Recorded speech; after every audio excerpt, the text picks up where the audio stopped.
Only the dead have seen the end of war. Plato, attributed.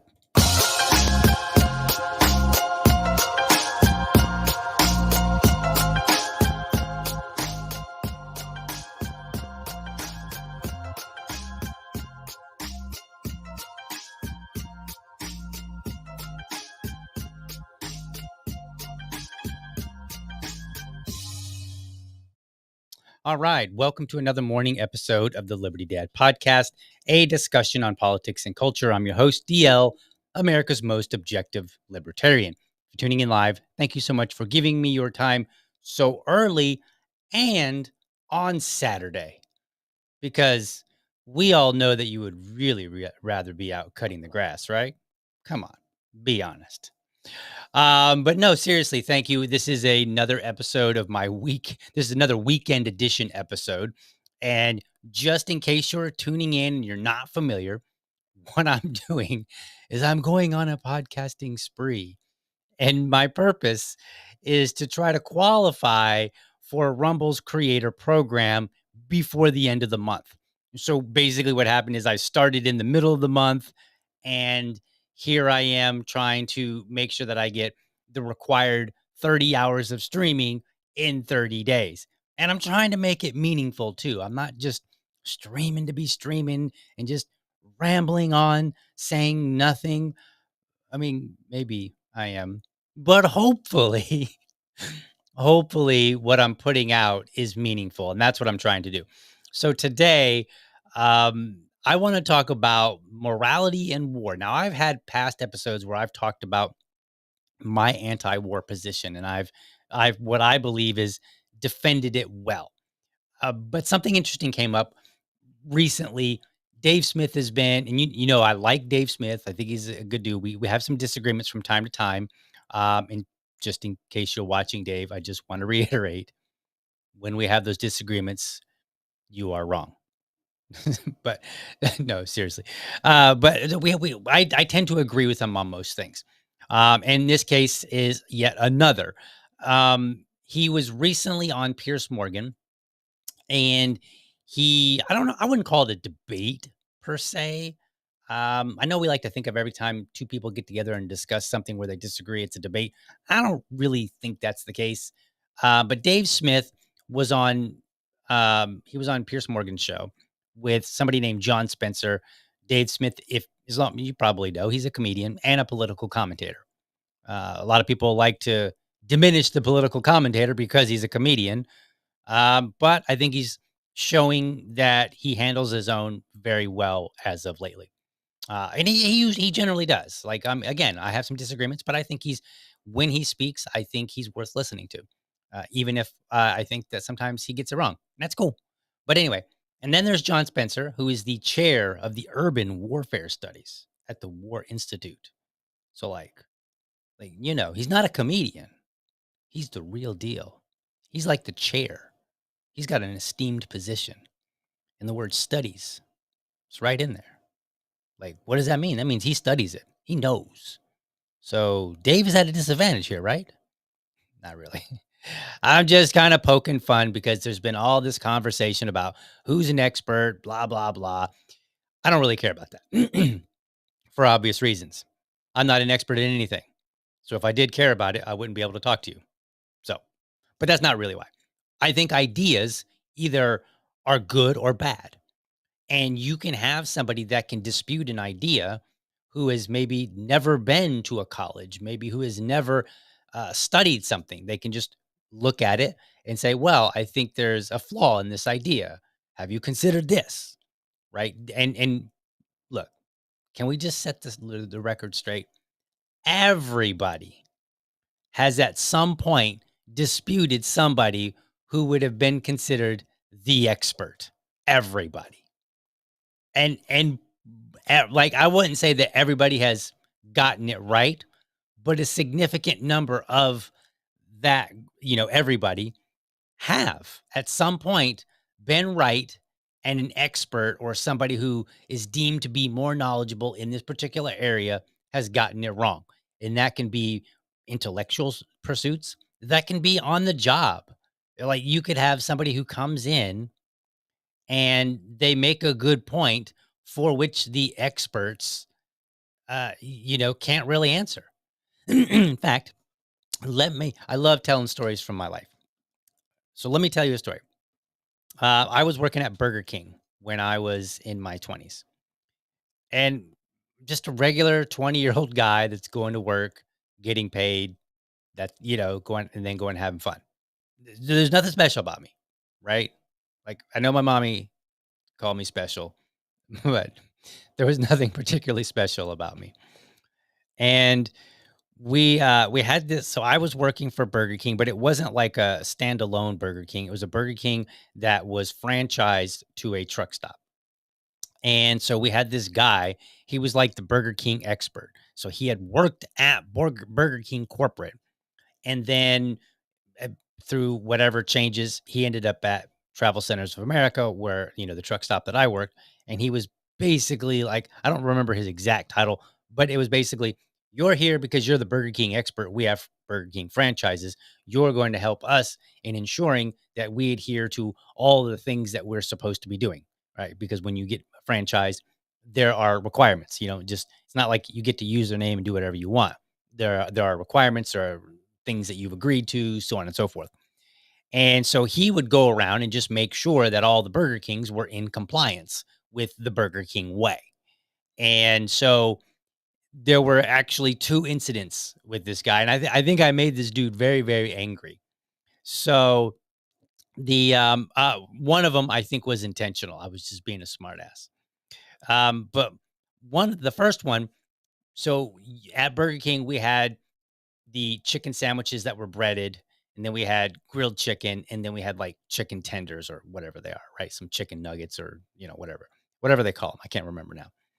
And once you cook them, you were supposed to put them in different pans underneath the heating lamp. And then and the reason was because you didn't want to cross contaminate. So you before you cooked them, you were mindful of cross contamination. After you cooked them, you were also mindful of cross contamination. And it had other benefits too. Like, if you have all of one particular thing in this bin and then you only see one in there, you know that I only have one. So it makes it easier to identify what you have. So there's other purposes and whatnot. So I was being a smartass, and I was like, I don't remember why, but I was just pointing out, I said, it's kind of weird that we have to separate all of these, but we can use the same tongs to grab every single one of them. So I could reach up and use the same pair of tongs to grab the breaded chicken sandwich, right? And then I could reach up and grab the grilled chicken, and then I could reach up and grab the chicken nuggets or tenders or whatever. And I said, at no time did you ask me to change my tongs. I just wanted to point out, because I think I was kind of being a smartass about having them separated. And perhaps maybe I tried to combine them when it got really low and we were toward the end of the evening or something like that. I don't know. That's probably what happened. And so he was like, no, you got to keep these separate because of cross contamination. So I just kind of pointed out, I was like, well, that's kind of funny because I grabbed them all with the same tongs. He didn't like that so much.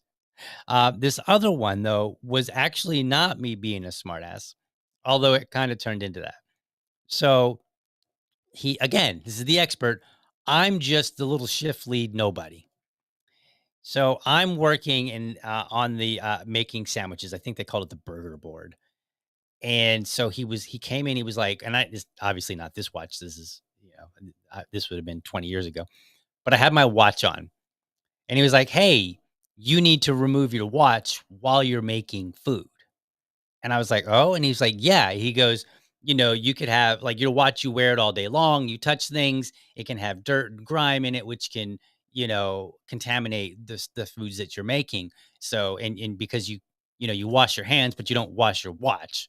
And so therefore it could come in contact or what have you." And I was like, "Oh," and it made sense to me. I was like, "Oh, okay." And so I just casually was like, "I better go tell so and so." It was my manager. And he was like, "Why?" And I was like, "Oh, she comes over here all the time and she's always wearing her watch." And I said, "So I'll let her know." And he goes, "No, no, no, it doesn't apply to managers." I said, "Wait, what?" He goes, "Yeah, yeah, managers are exempt." I said, "Well, okay, yeah, but when she comes over here to work, her watch could be just as dirty as mine, so she probably should still take it off." And he's like, "Yeah, no, but managers don't have to do that." And I was like, "But isn't her watch likely just as dirty and can contaminate food as mine?" And it's like he was just stuck on the rules. Like, "Well, the rules say this." And I'm like, "Yes, but at its core, if my watch can be dirty, cannot her watch be dirty? And if my dirty watch can contaminate somebody's food, well, can't her watch contaminate somebody's food?" And so therefore, while she's in this area, it's one thing to tell an employee they cannot wear a watch because their primary role is to make sandwiches. So they are expected to be making sandwiches majority of their shift. Whereas a manager is overseeing things. And so therefore, their direct role is not necessarily to come in contact with food. Their direct role is to manage the people who are coming in contact with food. But again, in this situation, "Hey, let me take my watch off real quick because I'm going to come over here and help out. We're behind. Somebody left early. What? Someone didn't show up. Whatever. Right. So I've got to assist. And since I have to assist, now I need to follow these same underlying principles." And so I think, we need to recognize that yes, experts can get it wrong, and regular, everyday, average people can see where things aren't right. The other thing, which is going to come into play here as we play some videos and whatnot, is this idea that, I talked about my manager would come in and I was suggesting that she would be subject to this like fundamental blah blah blah fundamental principle, and that principle being a watch isn't clean. It should not be worn while you're making food, right? And so that underlies, and it's not, "Hey, you're an employee. Let's try to find restrictions on you." It's, "Here are some underlying principles. You're an employee. This is your primary role. So therefore, because you need to follow these principles, and because your primary role is to make sandwiches, that means it would be absurd to ask you to take your watch on and off, on and off, on and off every time you went to make a sandwich. So therefore, you just don't wear it at all." So in that particular case, it would make sense. But then it also would make sense to come and say, "Well, if the manager comes over, even though that's not her primary role, she shouldn't have to take it off entirely while she's there, but while she's there at the restaurant, but while she's doing this particular activity, she should," right? And so the underlying principle there should apply in both situations. And he seems stuck on this reason, like, "Well, the rules are she doesn't have to." And it's like, "Yeah, but are we making these rules based on this underlying principle, or are we not?" Hmm? All right, so let's play this first video of John Spencer, and Dave Smith. Now they did an hour, like it was maybe about 40 minutes. And what I'm going to do is I'm going to show you several videos. Most of the videos that I'm going to show you kind of lean toward Dave. However, to be fair to John, I've got a couple of his articles that we're going to walk through. And the reason I did it this way is um, sometimes in a conversation, it's really hard to capture what you like a clip in a in a meaningful way without trying to like take it out of context. And sometimes somebody will bring up a point over here in this moment, and then like 10 minutes later it gets circled back to, and then the other person makes a really good point there, and so then you have to try to like mix and match, and so it can be very difficult sometimes. And in this particular case though, I don't think that John on the Piers Morgan show did a good job of explaining his position, right? Not Now I'm not saying I don't think he did a good job at all. He's terrible, his ideas are terrible, although I am. But that's not what I'm getting at here. What I'm getting at here is saying like I just think that it seemed to me that verbally, at least in this particular format, he did not communicate his idea in a way that I think would help people understand where he's coming from, such that they could evaluate that against where Dave is coming from. But I think he did it fairly well in these two articles that we have. One is recent based on all these conversations, and one is from last year, I believe. So what I'm going to do is I'm going to play these clips. And there is a tilted, there's a lean toward Dave on purpose, because I think Dave, well, number one, Dave doesn't write. I mean, he can, but he doesn't. He doesn't write articles. So if you want his opinion, you're listening to him, and he does a very good job of explaining his position. So I think it's worthwhile using his explanation, and then there's a little bit of John in there, and then going and saying, okay, now let's look at how John has written this. And sometimes people just do better at writing than they do at speaking, and that's cool, like no big deal. But I'm going to try to be fair to John Spencer, even though I actually disagree with him. Right. And I actually side with Dave. Now, let me add, before I get into this, why am I even talking about this? Like, hey, Dave said everything there is to know about it, right? No. I believe that the anti-war position is the proper position.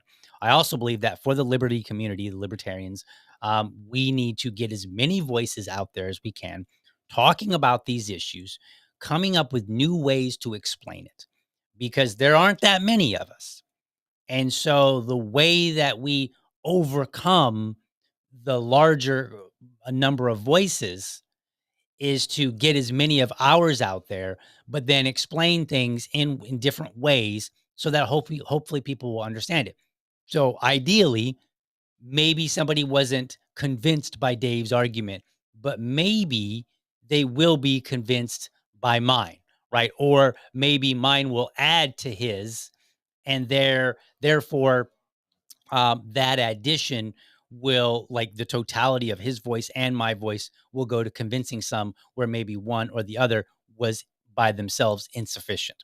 So that's why I'm doing it. And I think it's absolutely necessary to add our voices. And this is why I'm always giving libertarians a hard time. And I'm like, get your butt to Toastmasters, go learn how to communicate. We have great ideas. Our messengers, we got to work on that. But anyway, let's play this first clip. So this clip is of John, and I actually kind of agree with him on this. So we're going to start off on a good foot here before we get into any disagreement. I do research. I think Dave tells jokes for a living. I had problems with the statements he were made, and then how do you come to that conclusion, which really does get to the podcaster world versus other individuals on how did you come to that opinion or that declarative statement, like Israel is intentionally killing civilians. Okay, so I get my full screen back here. I think he's correct in the sense that, like, what's important is how do you come to your conclusion. But I agree. I think that's very, very important. Later Dave points out, he says, I think you kind of poison the well with this, Dave's a comedian, I research. It kind of just tilts it. It's like, dude just tells jokes. Come on, man. I I research, I study. Like it's like a very underhanded way to try to minimize your opponent. So I think I'm not sure how much I feel that John actually means it. That what's important is how you come to your conclusion. But I mean, I agree with him. I think that's important. So how do I come to my position of being anti-war? To understand the libertarian anti-war position, we have to go to our roots. We have to go back to the individual. And I did a series of episodes a while back.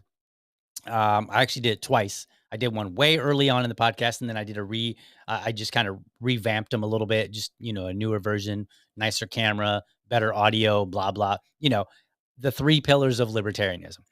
I consider the three pillars of libertarianism: self ownership, the non aggression principle, and freedom of association. Now, as I said in all of those episodes, this is not meant to be some bulletproof philosophical, you can't find any reason, any area to disagree um, position. This was me saying, like, how can I communicate to the broader world without getting into, oh man, you got to read these 12 books? Because I can't stand when libertarians do that. Like, the moment a libertarian says, like, if we're having a debate on something and they say, you don't understand, you need to read this book, that tells me they don't understand, right? Or they don't know how to communicate what they do understand. Because what you should be able to do is whatever position you have, communicate it well enough so that people get the gist of it. Maybe it's a complex one and there is some weeds that you have to get into, but you should be able to distill it down. Think of the elevator pitch, right? Distill it down to a point where people can understand and go, okay, I get the general idea of what you're talking about. And if you do it well, then you might pique their interest in learning more. So if they were like, okay, I kind of get your position, but I have a lot of questions. Well, then now we're at a point like, say, okay, maybe I can answer all of your questions. Maybe I cannot. However, now that you understand the very bare minimum of this position, whatever the position is, um, now you can, I'm ready to say, man, you might really find this book interesting. So that's different than saying, go read this book you don't understand.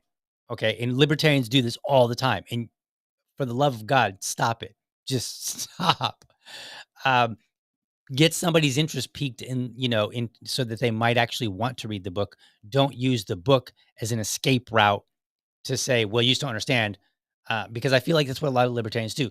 Either they don't understand it themselves, or again, they do understand it, but they have not yet developed the skills to communicate it. So back to my three pillars. Self ownership. That just means you own yourself and everything that comes from your body.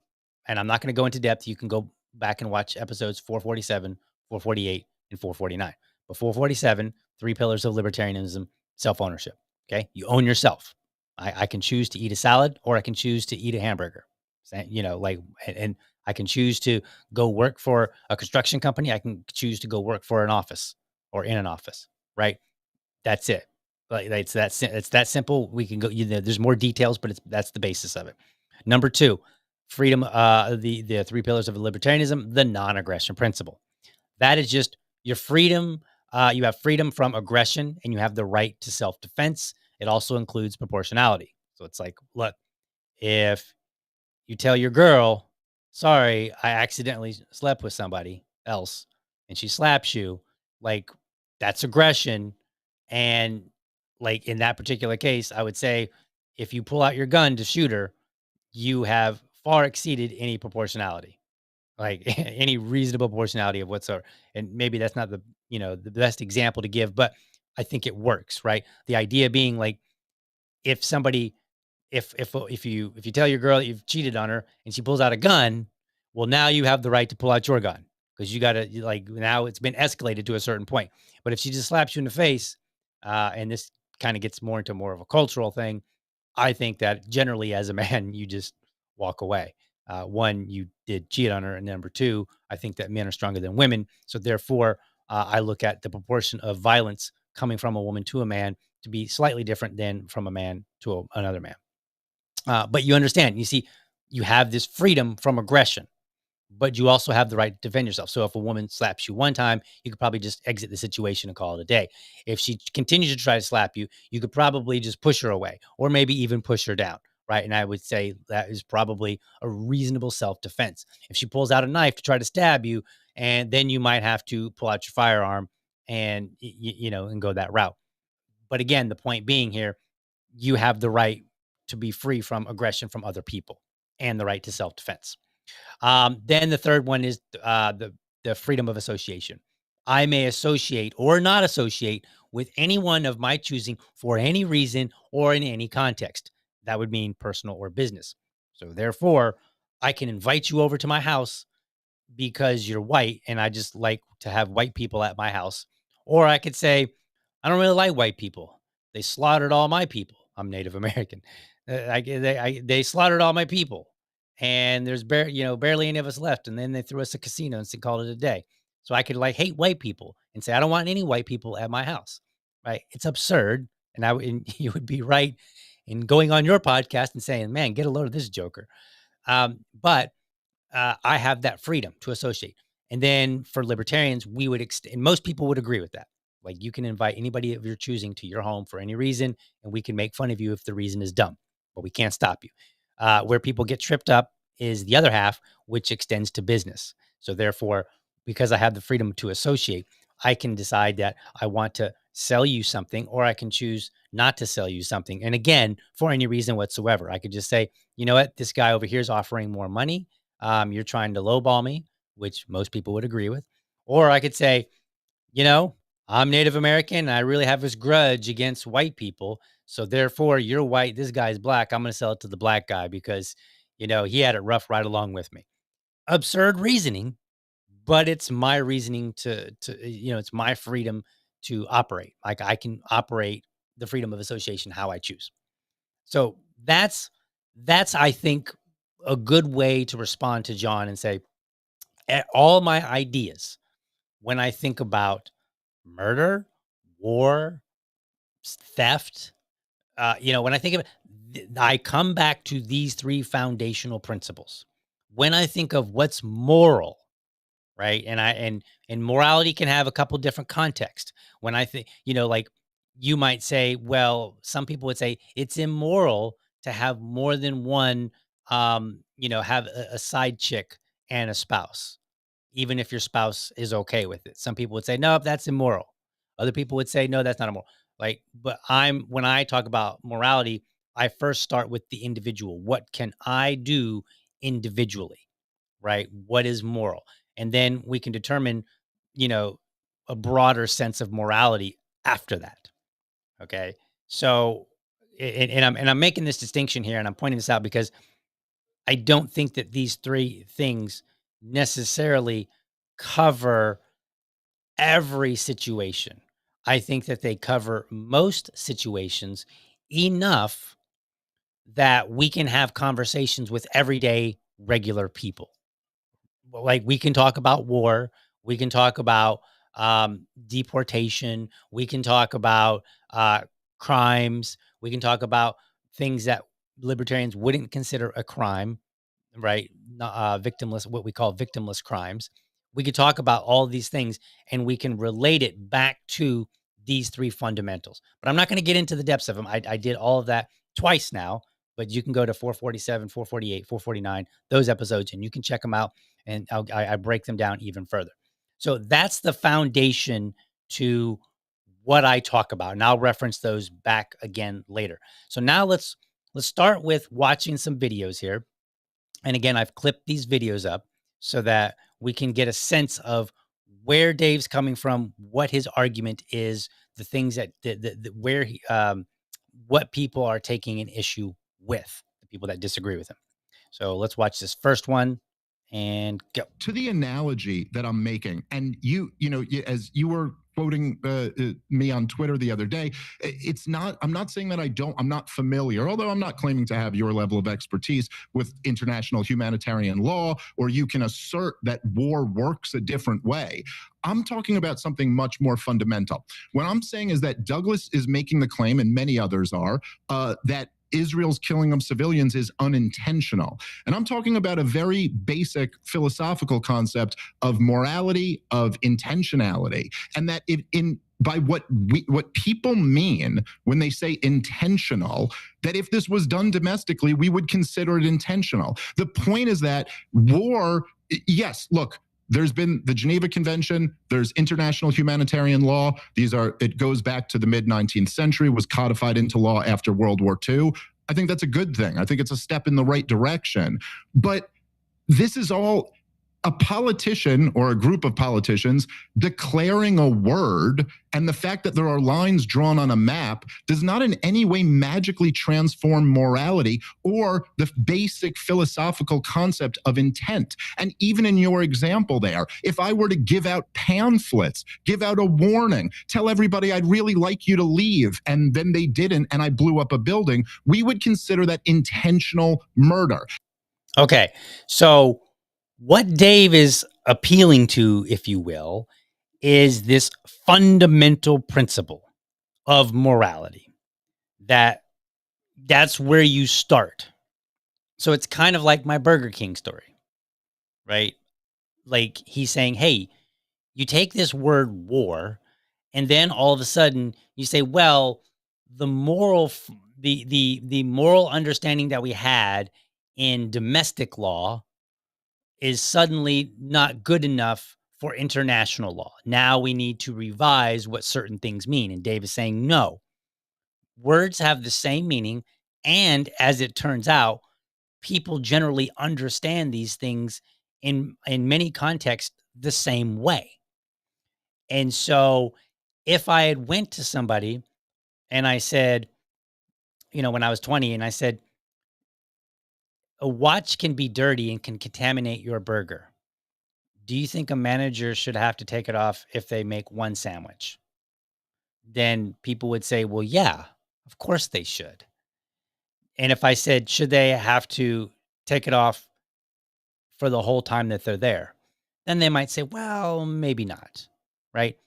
But they're still operating on this understanding of the watch is dirty, therefore you shouldn't wear it while you are making a sandwich. So they'll agree that, hey, maybe in the whole grand scheme of things, you don't have to take your watch off. But when you're doing this particular activity, it matters. You should probably take it off.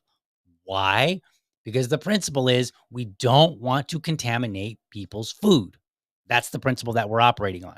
And the principle applies whether you're an employee whose job is solely to stand there and make sandwiches for 8 hours, or if your job is to be a manager and observe all your employees and then occasionally jump in and make a sandwich or two if necessary, right? We understand the principle there. And this is what Dave is getting at. Dave is trying to point out this fundamental principle of intent is basically, did you know that you were going to do it before you did it? If you did, then your action was intentional. If you drop a bomb on a city and you told people, let's say you got on a loudspeaker and you flew over and you were like, attention, attention, everybody. We will bomb in 1 hour. You need to leave. If you don't leave, you will get bombed, right? And so he's saying, like, if you do that, you are letting people know that you intend to drop a bomb, and that bomb will kill anybody that remains there. That's what it is. And Dave is saying that's no different than if I went out and drove around an apartment complex and I said, attention, all residents, attention. I need you. Why am I holding this like it's a mic? I'm like holding my, it's like I'm holding a mic. Okay, whatever. I just realized that like I have a microphone and I'm holding my fist up as if I'm holding a microphone or a megaphone. But anyway, I'm going to keep doing it. I just noticed that. Attention, everybody. We will be bombing this apartment complex, 123 Main Street, in 1 hour. Any residents that are in there will get bombed. That will be happening. You have 1 hour to leave. Dave is saying it's the same thing. You intend to kill whoever is there. You might be offering them an out and say, hey, by the way, get out if you don't want to get blowed up, right? But you still intend to kill anybody that's there. And what John tries to argue is that, well, no, it's different for reasons. And we'll get into that in a minute when we look at John's argument on paper. But that's effectively what Dave is arguing. He's like, look, it's normal people, everyday people. If you said, are you intending to kill somebody if you drop devastation in this spot and you knowingly did so while there were people that you didn't want to kill, do you still basically intend to kill them? And the average person on the street is gonna go, yeah, that kind of makes sense because you knew they were there. You did it anyway. Right. So this is Dave's point. It's a very simple point. And this is where people are getting, and I've seen people get tripped up all over the place because they're worried. They're focusing on, well, the law says this, the law says this. And Dave's like, okay, but the problem is morality precedes the law. Law does not make morality. Law comes from morality. We say it is immoral to kill somebody when it's not in self-defense, right? We say that like that would be a violation of the non-aggression principle. You're aggressing upon somebody and it's not in self-defense. Therefore, you're violating the non-aggression principle. If you aggress upon that person because they have self-ownership and because they have the freedom from the non-aggression principle, they own themselves, which means they have the right to defend their body. And so they can fire back at you. Let me give you a good example. Breonna Taylor, you might remember, the police went to her house. They did a no-knock raid. They came in and her boyfriend thought it was an intruder, started shooting. The police started shooting back. He ended up shooting an officer. One of the officers sent a bullet through a wall, which ended up killing Breonna Taylor, who was not even in the room at the time. And what happened? As it turned out, Breonna Taylor died, unfortunately. Her boyfriend was acquitted. Or I think the charges were dropped, actually. I think the charges were actually dropped on him. Why? Because they said you had the right to defend yourself, and the police did not do what was necessary to let you know who they were. Now, we can argue about whether or not no-knock raids should be legal in the first place. But even with no-knock raids, we as a society understand that somebody can invade your area and you have the right to defend yourself, even if it's a quote unquote good guy, right? So we understand morality. And that's why he was able to that's why the charges got dropped, because we recognize that he owns himself. He has the right to self-defense. And in that particular situation, there was no meaningful demonstration that he knew that they were police when he started shooting. So from his perspective, he was shooting at just a plain old run-of-the-mill intruder. That's what he was shooting at. And so we recognize it. But that's why the law favored him, because we understood this basic moral principle at the very outset. So you start with morals, then you can develop laws around those morals. That's why we say murder is wrong. If somebody comes to your house and kills you, right? They planned it out. They work out what time they're going to come, all that good stuff. That's immoral because you have the right to not be killed. So because we see that as immoral, then we go and we enshrine that into law and we say, based on this morality, here is the law. Okay. So that's effectively what Dave is saying. He's like, look, let's get away from the law and let's talk about this on a moral level. And let's make that argument. And I don't think John makes such a good argument. So now let's take by the way, let me get into some of the comments here really quickly, just because I don't want to lose sight. Keith points out, he says, I had a great night. What day is it? Sir, it is Saturday, and you may or may not have missed it, but at the very beginning of the show, I did point out that this is my weekend edition in my attempt to get sufficient number of hours to qualify for the Rumble Creator Program so I can make some money, right? Because who doesn't like making money when they're putting so much hard work into some, whatever effort that they're doing? At some point, you say, you know what? Maybe this hobby of mine could be, a side a side gig, you know, a little revenue on the side. So that's what's going on. I don't intend to do weekend editions on the regular, at least not every single weekend. But for right now, last weekend I did it, and then this weekend I'm doing it again. So if you're watching today, I just want to point out that last weekend I did the Understanding Podcastistan. So that was again partially with Dave, because Dave is upset a lot of people, and so there's been a lot of conversation going on. So it gives me a lot of content to discuss things from my perspective. But I did Understanding Podcastistan last Saturday, and then last Sunday I did one on immigration, one libertarian's perspective, and actually that one also included Dave. I swear, I'm gonna get away from all things Dave here. But actually, last weekend in the one on immigration, I actually disagreed with Dave. So it's not the case that I just am like, oh my God, Dave is so cool. I'm gonna do episodes on everything he says and talk about how great he's doing. Like, that's not it at all. I sometimes have my disagreement, as I did last week. It just so happens that in this particular case, I agree with him, and I'm trying to add now not only to the body of voices out there so that libertarians have more to work with and more to convince other people of their positions, but also I'm trying to get my hours up. So that's what's going on, Keith. Glad you are here. Glad you're here, Joe. Thank you guys so much for joining me. And then anybody else that's watching, thank you so much for watching me. And make sure that you like and subscribe and even share the show and let people know and say, hey, check out this show. I think he did a good job. Or maybe make fun of me. Maybe say like, dude, he thinks he's doing a good job, but he's doing terrible. And then maybe I'll see the criticisms and I'll shape up. So whatever. So anyway, let's get back now to this next video.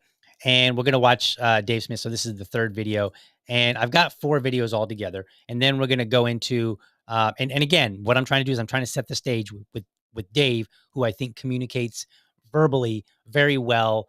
And there's like, I don't think you have to go back and go, okay, what he really meant was, or what he was trying to say. No, I think Dave generally does a pretty good job of it. I'm just adding my perspective on top of it and disagreeing with John Spencer in, with a slightly different angle, but somewhat similar. All right, so here's this video. I'm making a much more basic human point, a fundamental point. Look, Piers, the other day, okay, this is, and by the way, if you don't want to believe this story, it's fine. It's just one firsthand account from Gaza.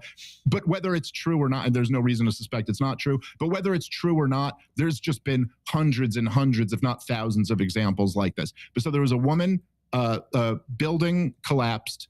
She says, as she's walking down the building, she can hear the little kids, not 16-year-old members of Hamas. You're talking 4 and 5-year-olds screaming for their mothers while they're buried underneath the rubble, screaming for help from their mommy. And you know what, Pierce? No help is coming because there's no bulldozers in Gaza. Nobody's coming to get those kids out. This is the reality of war. And this is what this is the main point that I was trying to make to Douglas Murray, which he kept running away from. If you're going to say that our goal here is to degrade Hamas, Murray conceded you probably can't eliminate them, but he feels like you can degrade them. If you're going to degrade Hamas and the cost of it is those little children dying under rubble, screaming for their mother as their bones are crushed and no one's coming to help them, then fine. But at least say that you find that price acceptable. And then we could have a real conversation about why people are going to view you as a monster and why the other side will never stop fighting and will always be against you. Because I could tell you for sure, if that was my kids, and I know, Pierce, if those were your kids as well, you wouldn't want to hear anything about how, well, we've codified in international law that this is the norm of the way wars are allowed to be fought versus not allowed to be fought. I'm making a very human point that this is the reality of war. And you can say under international humanitarian law, it's not considered intentional. We would consider this an intentional act in any other area. That's the point. Okay, so he's making this point again.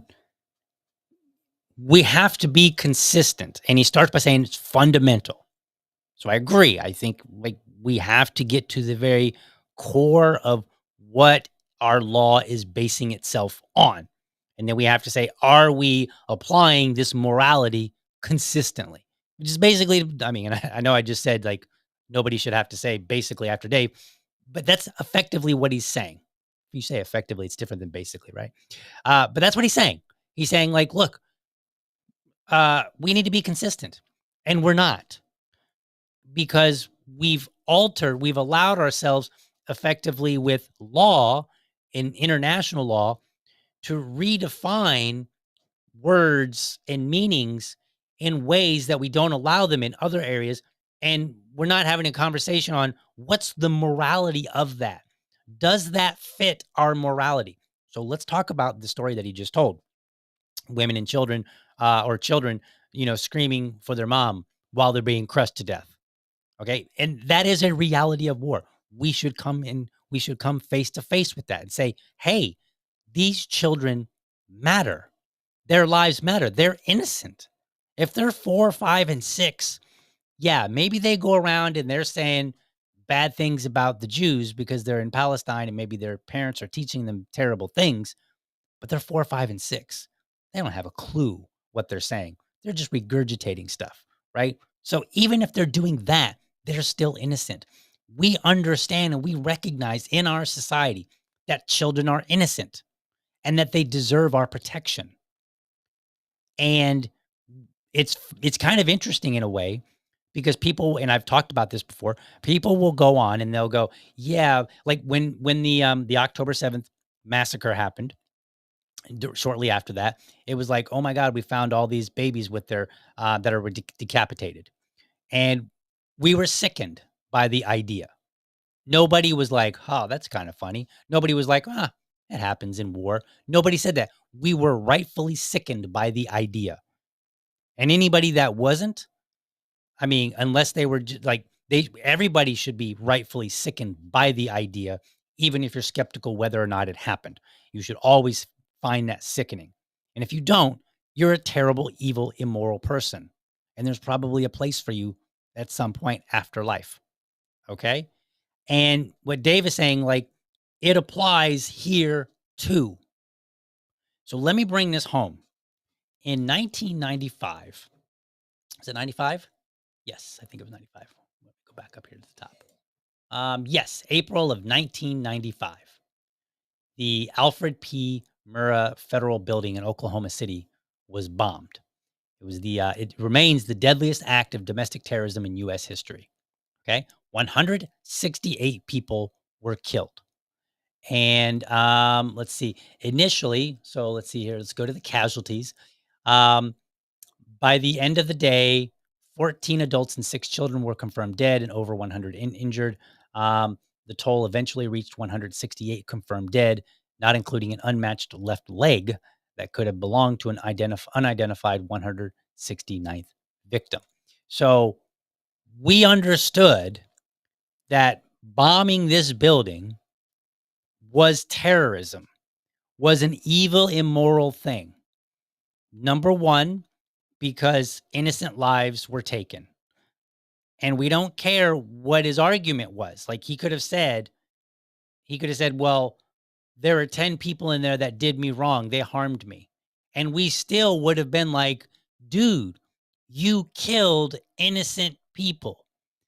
Then on top of that, we would go, you're a horrible, disgusting person, on top of the fact that you killed 168 people because, and I don't know the exact total number, but because so many children were there and died as well. Right. So, I wish I knew the number. Maybe I can find it really quick. Let's see. Let's see. I'm gonna ask Grok real quick. How many children died during the Oklahoma City bombing? We'll just get a number so we can work with something legitimate here. All right. Let's see what it says. Come on. All right.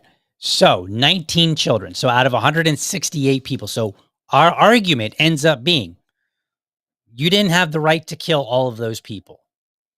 Now, we probably would say you don't have the right to kill any of those people, but we're gonna entertain the idea that at least we'll just say 10. We'll say 10 people in there did something foul to him.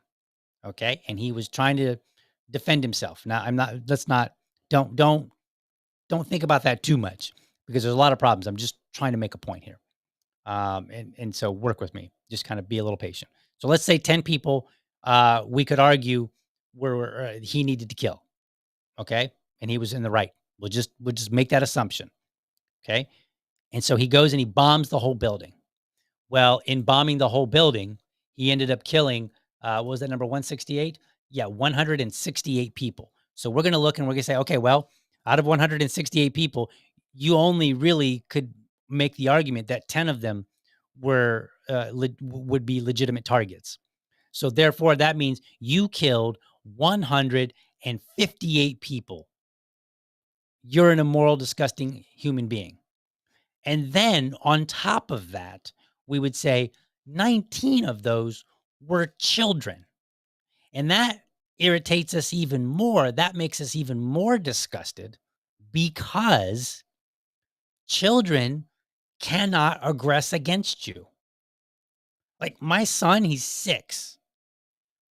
Even if he's even if he's at his most angry moment and he wants to hit me and he does hit me, he's not really going to hurt me.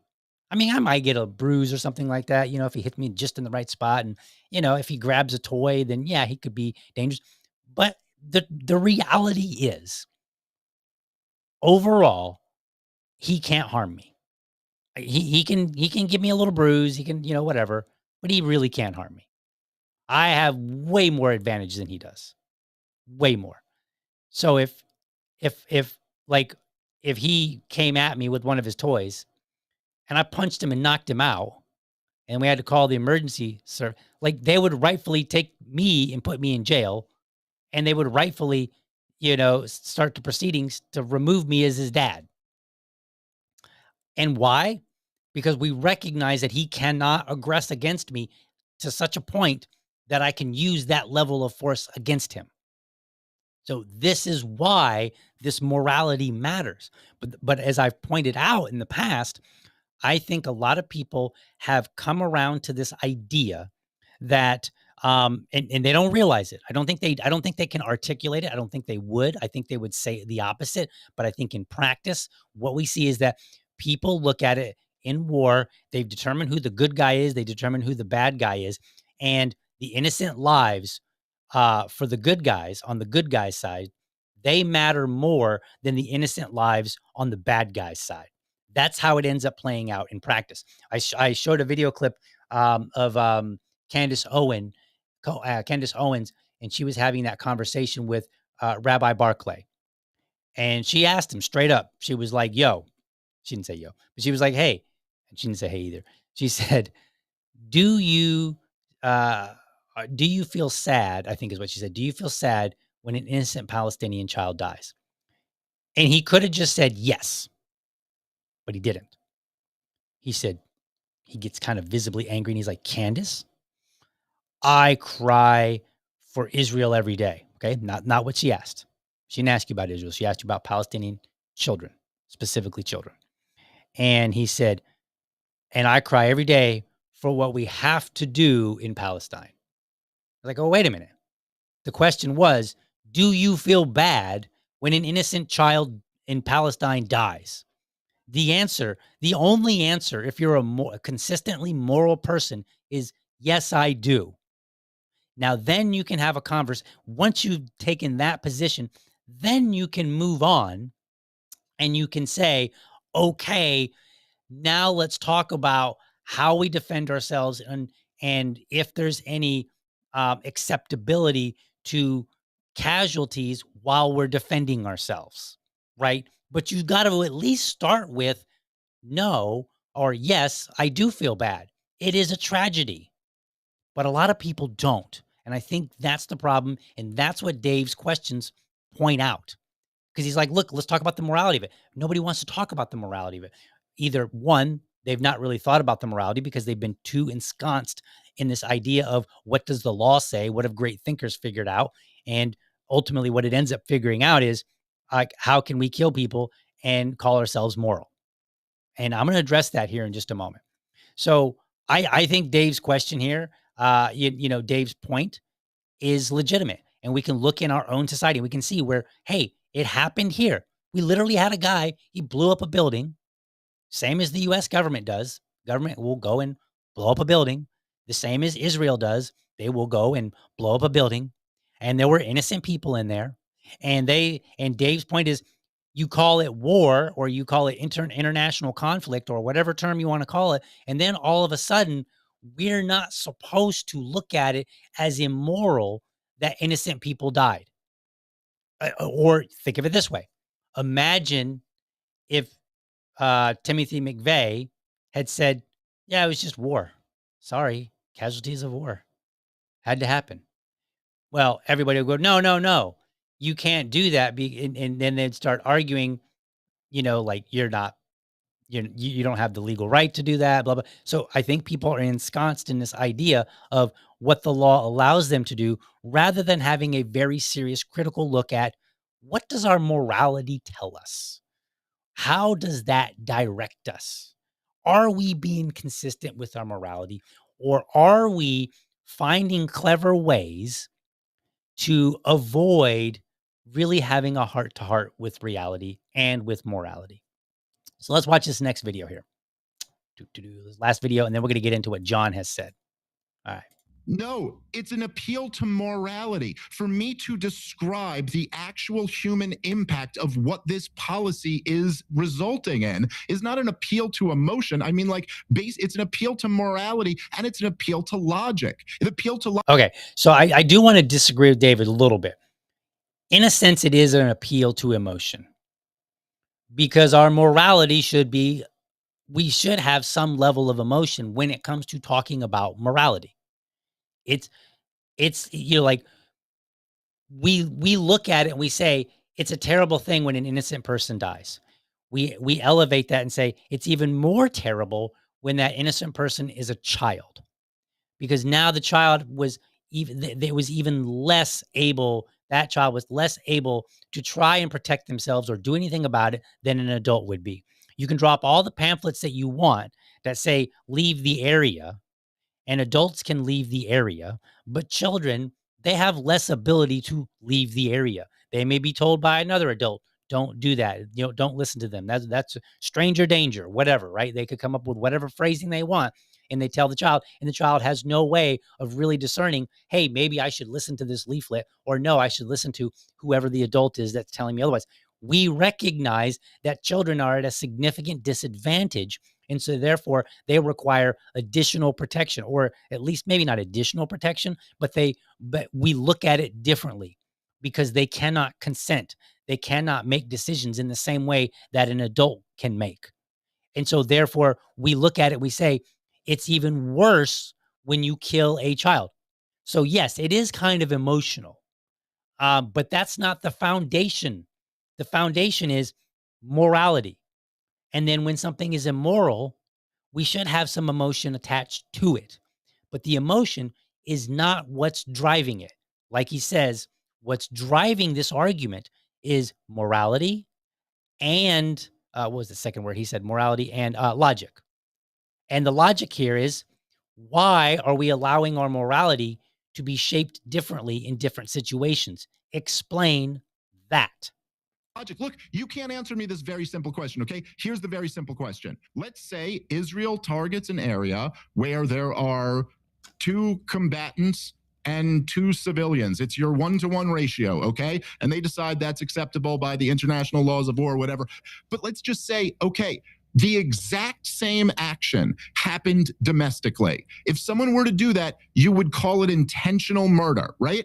How does the concept of intentionality change because a politician uttered the word war, they declared it, and it's taking place in a foreign country? Without appealing to authority or appealing to law or appealing to what war normally is, can you as a human being explain to me how the concept of intentional changes magically because a politician uttered the phrase war?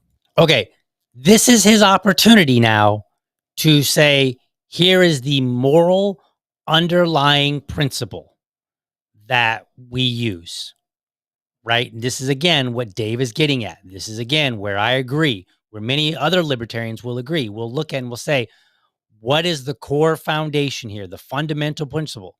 Well, for me, the fundamental principle is you own yourself, which means you have the right to your body. You also have the right to be free from aggression, and you have the right to self-defense. And in those, we accept this notion of proportionality. So if somebody slaps you in the face, you don't just get to pull out a gun and start shooting, right? That, like, these are fundamental principles.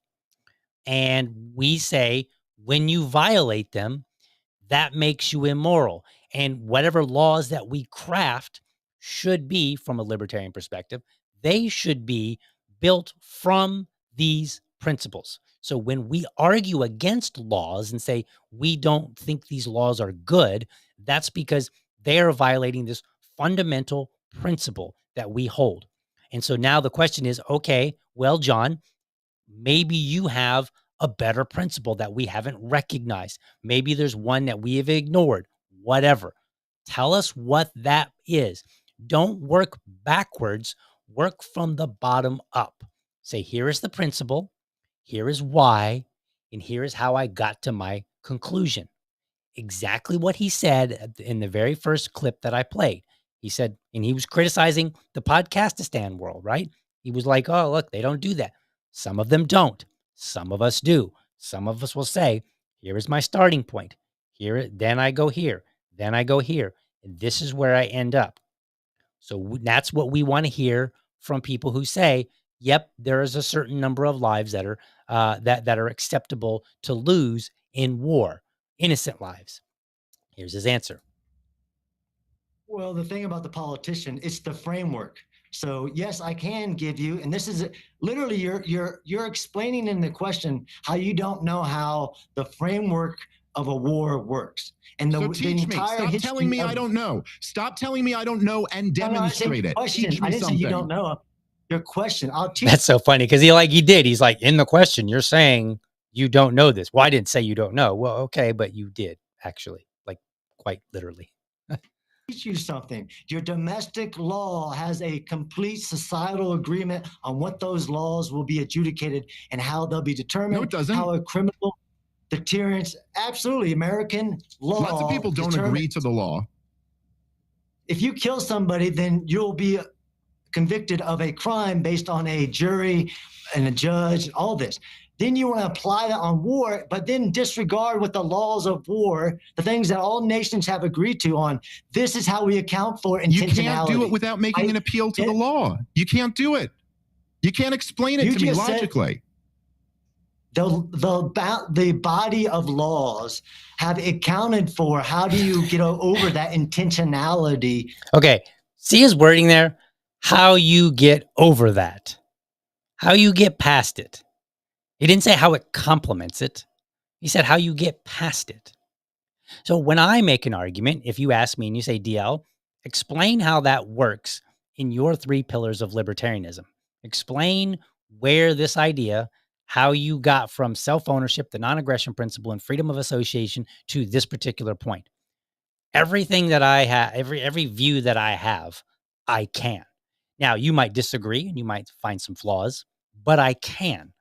I can start there and say, this is what I believe, and then walk you through up until the point where I say, this is my conclusion. My conclusion comes from this core belief. That's what Dave is asking. And John seems to be stuck on, okay, but the law. And he makes a brief mention. He says, he talks about domestic law, and he's kind of making this distinction, like domestic law operates differently than does international law, which we'll get into in a moment, because again, I think he poorly explains himself in this video, the whole video. I don't think he did a really good job. And he does better in his writing. So we're gonna go there so that we can address his points. So, but I wanted to make sure to give both of them, as full context as possible. That way I'm not being that Podcastistan dude that clips something very short and then says, aha, I got this guy. No, we can do better than that on this show, which makes it great for a weekend show, because the weekend show is a little bit on the longer side. So let's continue listening, and then we're going to dive into his articles. If you use the same thing, which is when somebody says there's a war crime, or when you say Israel has intentionally targeted a civilian, because look, there's if you have to go to the statistical thing, we have issues unless you're doing comparative analysis.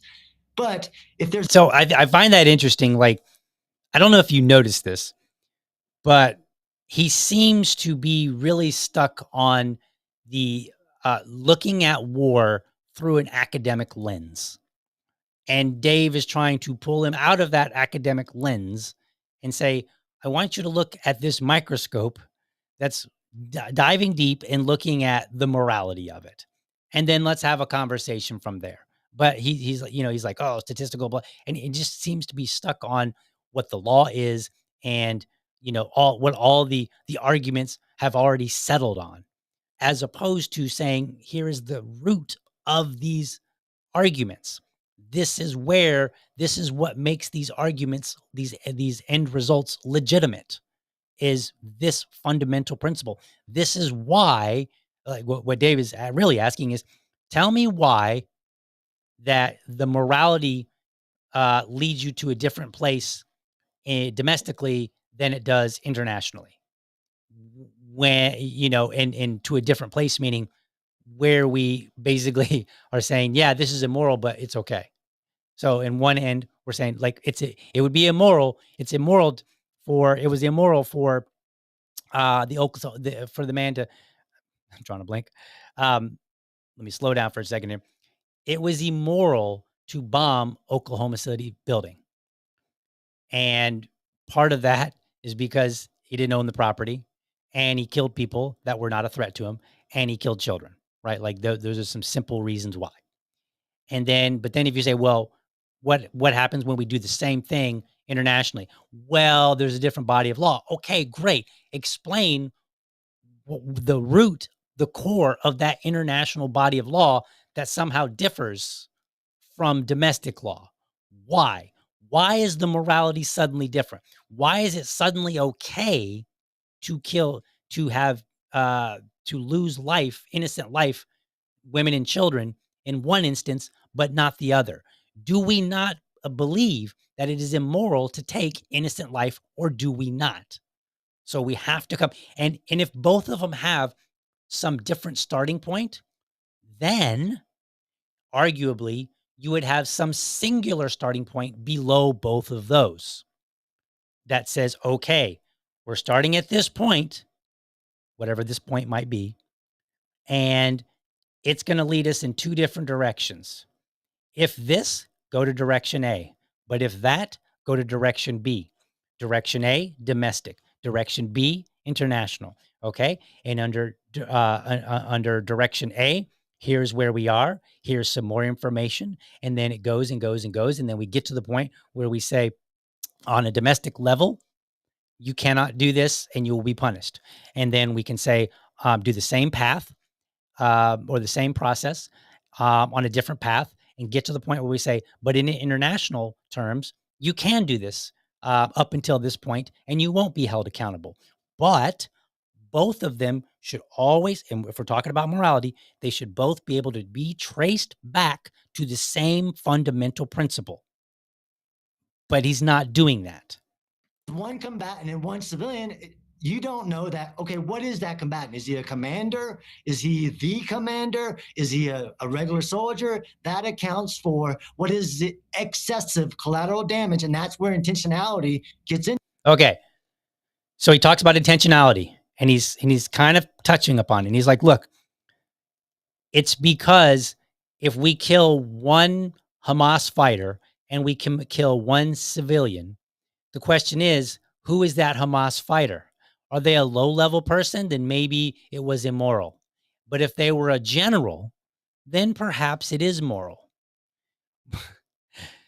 But that's then saying not all lives are equal.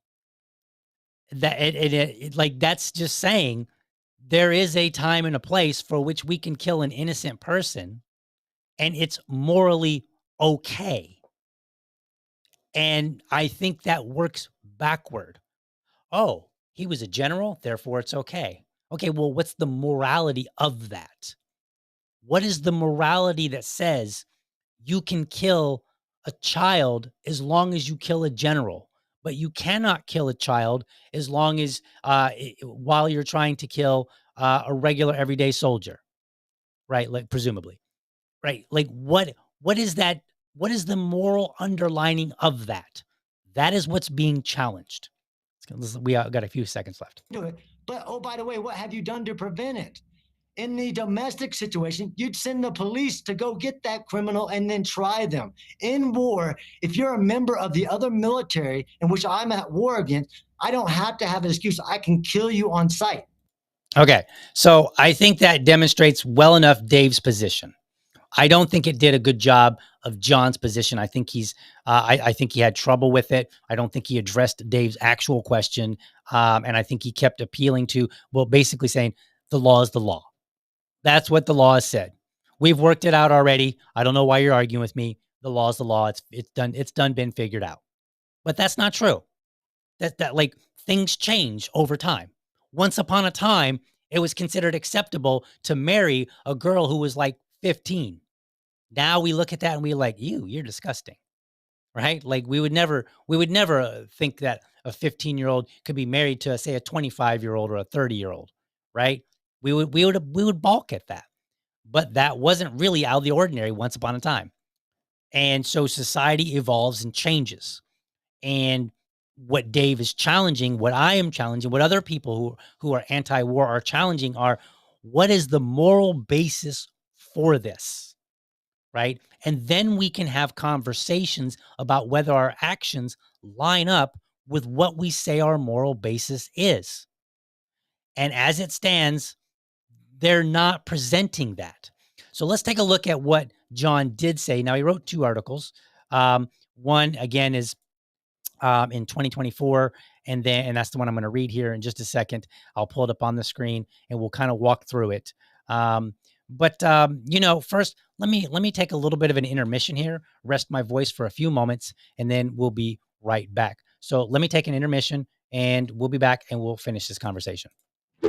Hey, Liberty fam, do me a favor. If you enjoy the show, be sure to hit the like and subscribe button to my channel. And for the really serious folks out there, I want you to hit that bell so that you never miss an episode. By the way, if you want to support the show, head over to libertydad.locals.com and sign up. For $5, you can be part of this show. There, I'll engage supporters of the show. We'll discuss topics that you want me to talk about, response videos that you would like to see, or anything related to the show. And I'll even have a monthly subscribers only episode. By the way, I'm always looking for dads to join me for Dad Talk. That's my series where I invite everyday dads on to talk about what's important to them in the context of being a dad. No argument, no debate, and dads choose the topic. It's my way of raising dad voices. If you're a dad or you know a dad who has something to say, let's get connected. Episodes air live on Friday mornings or Friday evenings, whichever works best for dads. All right, let's get back to the show. All right. So we're back. Let me get some comments in here real quick. So I've got some interesting comments here. Joe points out, he says, the good guys win every war. Amazing record. I know, right? Weird how that works out. Exactly. And then let's see, where do we got here? Keith points out, war is not good for children and other living things. Also before your time. No, it's not. It is not good for anybody. And we should do our best to try to avoid it in as much as possible. And it's not always possible. I am not so, and I'm not a pacifist. I'm not so anti-war that I think that there is never a time and a place for war. Well, I do believe that we are allowing ourselves to become loose, or maybe we already have allowed ourselves to become loose with what constitutes acceptable casualties in war. And I'm going to address that in a little in a moment here when I start talking about John's articles and whatnot. So this is interesting here. Ben says the simplified, washed version of the story, he, meaning Dave, is not the first person to question the morality of war. I agree. Anecdotal stories from an organization known for hiding among civilians and falsifying stats. I'm not sure what the 2 is there. Looks like you're copying and pasting something. I don't know. That's fine. I don't have an issue. And then he goes and he says prior to that, the average human cannot comprehend the nuance of the situation or any war. The reason why Dave can gain a following with shallow Wikipedia level understanding of the war is because most people prefer. Oh, okay. I read that in the backwards order, so I apologize. Let me restart a little bit here. Back it up. The reason why Dave can gain a following with shallow Wikipedia level understanding of the war is because most people prefer the simplified, washed version of the story. He's not the first person to question the morality of war. Anecdotal stories from an organization known for hiding among civilians and falsifying stats. does not represent the nuance of the situation. It presents a very skewed, one-sided, subjective, emotional interpretation of a geopolitical shit show. Okay, that was an awful lot there, and I understand now with the 1 and 2 man. It looked like they were in brackets, and I thought he was like copying and pasting, but that's actually just like comment 1, comment 2, comment 3. So I get it. Okay, I follow you now on this. So number one, let's address briefly. Dave can actually, you can take this up with Dave more so. I've watched enough Dave. I promise you, he has more than a Wikipedia level knowledge. He can talk for several hours about it. Does that make him right on every account or even in totality? No, it does not. A lot of people can talk about a lot of things for a long time and be completely incorrect about them. But I think it's unfair, and not only unfair, but untrue, more importantly, to say that he has a Wikipedia level of knowledge. He can cite dates, events, names, quotes, date. I already said dates. You know, and tie them together and say this happened, and then this happened, and then this happened because of this, and then this happened, 20 years ago, and now look at the repercussions. Blah blah blah. So the breadth of knowledge and the ability that he has to talk about this particular issue, I think, far exceeds a Wikipedia level entry. So I think that's, honestly, a lot of people say that. I think you should stop saying that, because anybody that listens to Dave long enough is just going to think of you as ignorant. That just will, because he has far more knowledge than that. He's been talking about this for like over a decade, and he's read quite a bit of books. He'll point to books. He'll say, I've heard him mention 2 or 3 books in a single show, right? About that led him to his conclusion. So I just wanted to address that. Now, as far as the not being the first person to question the morality vote, you're right. He's not. I question, a lot of people question it. And as hopefully you'll see, I think that question has been dismissed, not answered. So, and in fact, maybe even more dangerously, kind of shoved to the side. So we'll get to that in a minute. But right now, I just want to address some comments here. Let's see here. Then he asked a question: did the Oklahoma City building have terrorists hiding inside? Well, as it turns out, if you were to ask Timothy McVeigh, he probably would have told you yes. So again, he thought there were terrorists in there. And even if there were a terrorist in there, even if there were 10 people in there and he blew up the whole building, we would still say that was immoral. I would say it is immoral. And I wouldn't give him a pass just because there were terrorists in there or because he thought there were terrorists in there, especially if he just thought they were. So I don't know that that's a question that leads us to anywhere, any kind of end solution or end comment. So now let's take a look at, so here's, let's see here. Let's put this up. We want to do this. Okay, there we go. Oh, that's not that. Messed up there. How about having me in the screen too? Okay, so here's this article that he wrote, he being John Spencer. And I think this is one of 2 articles that he wrote that explains his position a little bit better. And so I wanted to give him the benefit of at least trying to, my audience hearing what he had to say and then my counterpoints against him. I want there to be no mistake, because yes, we are in Podcastistan. And while other podcasters maybe don't go to this great length to try to be as earnest with their criticism, I do. And that's the standard that I want to set. So it's titled, Israel Has Created a New Standard for Urban Warfare. Why Will No One Admit It? This was published March 25th, 2024. So basically about a year ago. All right. The Israel Defense Forces conducted an operation at Al-Shifa Hospital in the Gaza Strip to root out Hamas terrorists recently. Once again, taking unique precautions as it entered the facility to protect the innocent. Israeli media reported that doctors accompanied the forces to help Palestinian patients if needed. They were also reported to be carrying food, water, and medical supplies for the civilians inside. None of this meant anything to Israel's critics, of course, who immediately pounced. And he has some links. I'm not necessarily going to, like, these are, I don't know who, I think he points to the same person on Twitter, the same person criticizing. I don't know that person. I'm not going to try to defend them. Maybe there are some critics of Israel, the state of Israel, that are good and fair. And then there are some that are just gibberish, right? These are the ones that are like, oh, it's because of the Jews, right? Like those guys, they're not on my radar when I'm defending critique against Israel. I am talking about who I believe to be fair, which probably not nearly as many voices, definitely generally not as loud as the ones who are just like, oh, it's the Jews. They're trying to. So if you're watching and you're like, okay, is he one? No, I'm not one of those. I think there's a distinct difference.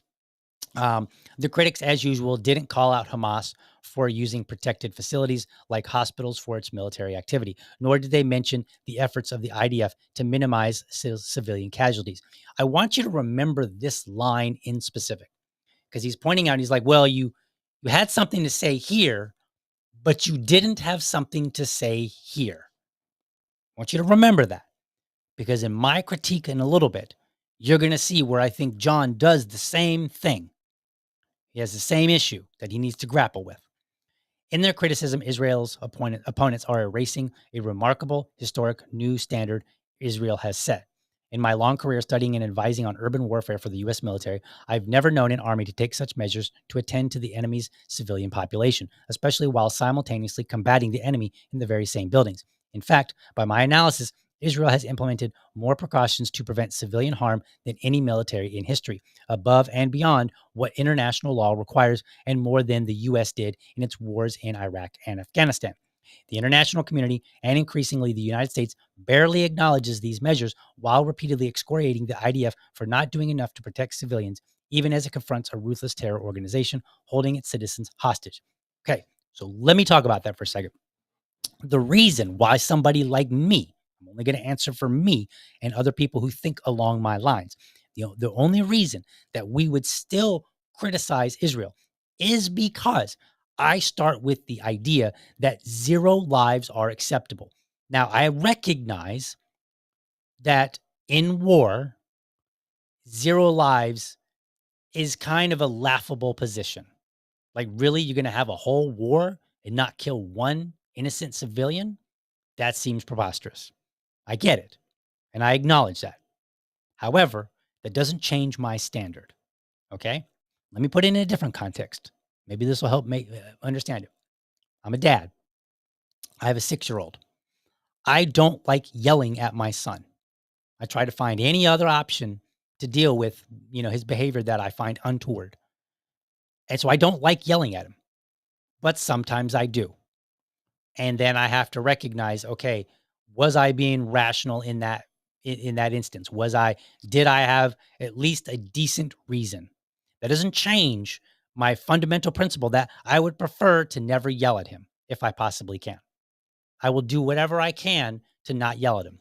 I will think about the times that I do yell at him and I will go, what could I have done differently and still achieved the same result?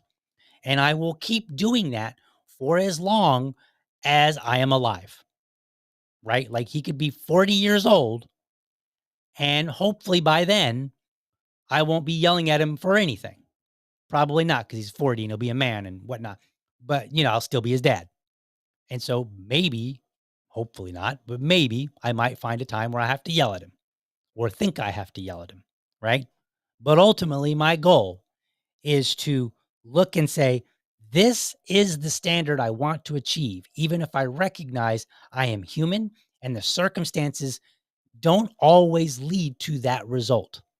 I keep trying anyway, and I evaluate what I do. And I never go and say, well, because I don't beat my son like other people do, therefore it's okay that I yell at him. No, I say the standard I want is not to yell at him, to find another way to get the behavior that I want, and then without yelling. And I know I'm going to yell, just like we know in war, some civilians are going to be killed. But then I go right back to what's my standard? What could I done? Did I do enough? Was I prepared? Is there something that could have led me to disrupting that situation before it got to that point? Whatever. I think that's how we need to conduct war. Why? Just throwing this out here, folks. That's what I do for yelling at my kid. Yelling. For yelling, I set the standard that I don't want to yell at them. And you might laugh and say that's an absurd standard, but that's fine.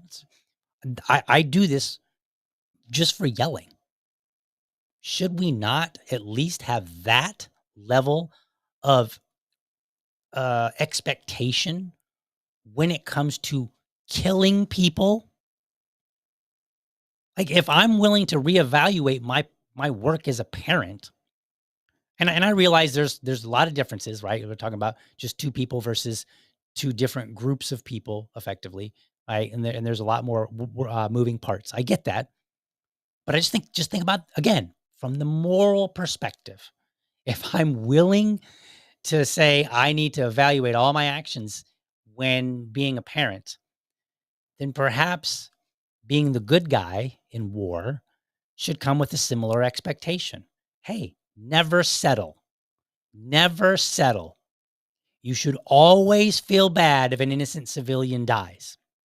You kill one innocent civilian that you didn't mean to, like you don't need to curl up in the corner crying about it, but you should have a powwow and say, "All right, what happened? How did that happen? How can we not do that again? What can we do? Never be sad." What I'm reading here seems to be, hey, people, we're satisfied with this. Shouldn't you be satisfied? But you won't even give us any credit. And the reason is because the standard for innocent lives being lost in war should be 0. That's what the aim should be at all times. And while we understand it will happen, we should also understand that doesn't stop us from marching toward that goal of 0, because that is our moral compass. Our moral compass says the North Star is 0 innocent lives when we have to fight. What do we need to do to make that happen? Well, one of the things is we evaluate every time that it does happen. And we say, what did we do wrong? How can we do this better? And I just don't see that from Israel. All right, let's continue on. Let's see here. Instead, the U.S. and its allies should be studying how they can apply the IDF's tactics for protecting civilians, despite the fact that these militaries would almost certainly be extremely reluctant to employ these techniques because of how it would disadvantage them in any fight with an urban terrorist army like Hamas. I kind of agree. But again, it's written in a way that kind of suggests do what we're doing because what we're doing is good, instead of saying something more like, do what we're doing and see how you can improve because we're trying to improve as well, because we haven't hit that magic number of 0. And one day we probably never will, right? Like you thought I was going to say one day we will. No, we probably never will. But we're going to keep getting as close as we can to that goal. And we're not going to stop. We're not going to avert our eyes from that goal. We're not going to be complacent because, hey, look at us. We're doing it better than everybody else. Just like my son in my analogy. Just because I may be doing it better than other parents doesn't mean I'm going to rest on my laurels and say, I must be doing a good job because other parents beat the shit out of their kids. No, there's a standard, and I'm going to keep going for that. We're human. We're fallible. We make mistakes. We will never be perfect. That doesn't mean we shouldn't chase it, especially when it comes to innocent lives. We should always chase it. Let's continue. The predominant Western theory of executing wars, called maneuver warfare, seeks to shatter an enemy morally and physically with surprising, overwhelming force and speed, striking at the political and military centers of gravity so that the enemy is destroyed or surrenders quickly. I don't really have any argument there. Like that's where we are. Yes. This was the case in the invasions of Panama in 1989, Afghanistan in 2001, Iraq in 2003, and the failed illegal attempt by Russia to take Ukraine in 2022. In all these cases, no warning or time was given to evacuate cities. He is correct. And I will point out that we left Afghanistan and we didn't win the war. And arguably, Iraq wasn't really in that great of a shape when we left there either. And I don't know much about Panama, so I can't speak to that one in particular. So our maneuver warfare is it really leading us to the results that we want? Well, not really. At least Afghanistan is very clear. We left and we didn't win. It's pretty much not argued by anybody. We lost. And so we spent 20 years in a country fighting a war with maneuver warfare, the current status quo, and we didn't even win the war. So not only on top of it did we kill people that were innocent, we sent people to die from our own side, right? We didn't even win the war. How is that moral? How does this framework that he keeps referring to, how do we look at that framework and say, yeah, it's a good framework? It didn't even cause us to win the war. In many ways, Israel has had to abandon this established playbook in order to prevent civilian harm. The IDF has telegraphed almost every move ahead of time so civilians can relocate, nearly always ceding the element of surprise. Yes, this has allowed Hamas to reposition its senior leaders and the Israel hostages as needed through the dense urban terrain of Gaza and the miles of underground tunnels it's built. Okay, so what you're doing is also not giving you the results that you want, right? So to the question of where is it here? Where did Ben's comment there go? Okay. He says he's not the first person to question the morality of war. You're right. He's not. But since we're not even getting the results that we want necessarily, and we're losing innocent lives, I think the question is still on the table, not only of morality, but also efficacy. We should continually question this. We've lost 20-year wars. There's no end in sight to the conflict in the Middle East. There probably won't be, but there certainly won't be with the way that we're doing it. It's just not working. So I think questions are on the table still. And those questions can come from a comedian who might have some insight that maybe the experts don't. Now, here's a point that you might that you might not realize when it comes to experts. And I'll illustrate this through another story, a quick story. We were having our house painted a while back. What in the world happened there? We'll take this off the screen here. Give me a second. I'll fix that in a moment here. So we were having our house painted, and in the process of painting the house, the guys that were painting it, they came to us and they said, "Be sure to go around and look, because we've been painting the house for hours over several days now. So it's all starting to blend in and we're basically going to miss some stuff because we become so familiar with it that things that might stick out to you don't stick out to us." Well, I think in many cases, experts can kind of be that way. When you've been in something for a while, when you've been staring at something, eventually things blur and you don't see as clearly as you used to. That doesn't mean you should exit. That just means there is a place for outside voices that might be able to notice something that you didn't. Another example, I write code for a living. I develop applications and ways for people, automation for other people within the company that I work for. And I am the one that writes the code. But then I hand it to somebody else and I say, "Hey, you pick this apart and you see if I missed anything." You do the quality control, right? And they'll go through and they'll test it and they'll try to do things. So a really good example is maybe there's an input box, and the input box is supposed to have a date. Now, this is kind of a contrived example, but it makes the point. And suppose that I look at it as the programmer and I go, well, it's supposed to have a date, so therefore a date should go in there. And so then I treat it as a date. And so whenever I test it with a date, and maybe I do some variations of different dates to see how it handles. But maybe I don't put just a bunch of random text in there, because in my mind, being the programmer, knowing what it's supposed to do, I'm focused on this is a date field. A date goes in here. I need to focus on this being a date. And so then I might not test and say, what happens if I just type my name in there, DL Cummings, and what happens, right? That's what a QA person does. The QA person may or may not, usually they don't, have programming experience. They are not a developer. They don't write code. They are basically an external person testing what I built.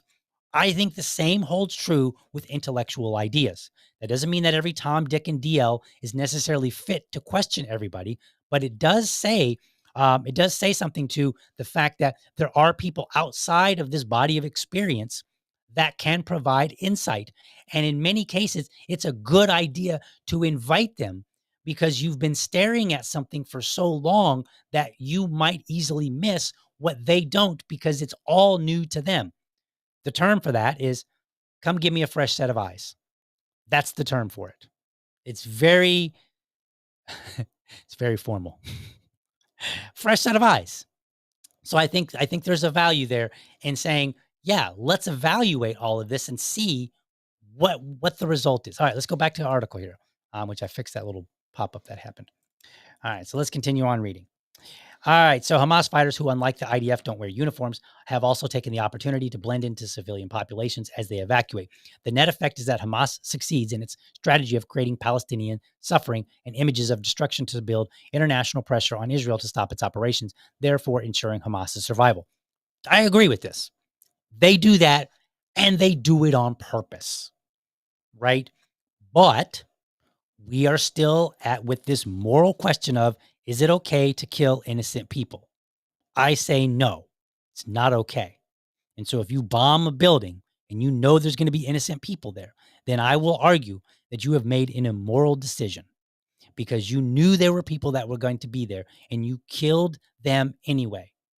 It would be different if you said, well, we'll send in forces and the forces have been trained repeatedly to be able to go into a building and shoot the right person and not shoot the wrong person, right? Shoot the bad guy, let the innocent civilian live.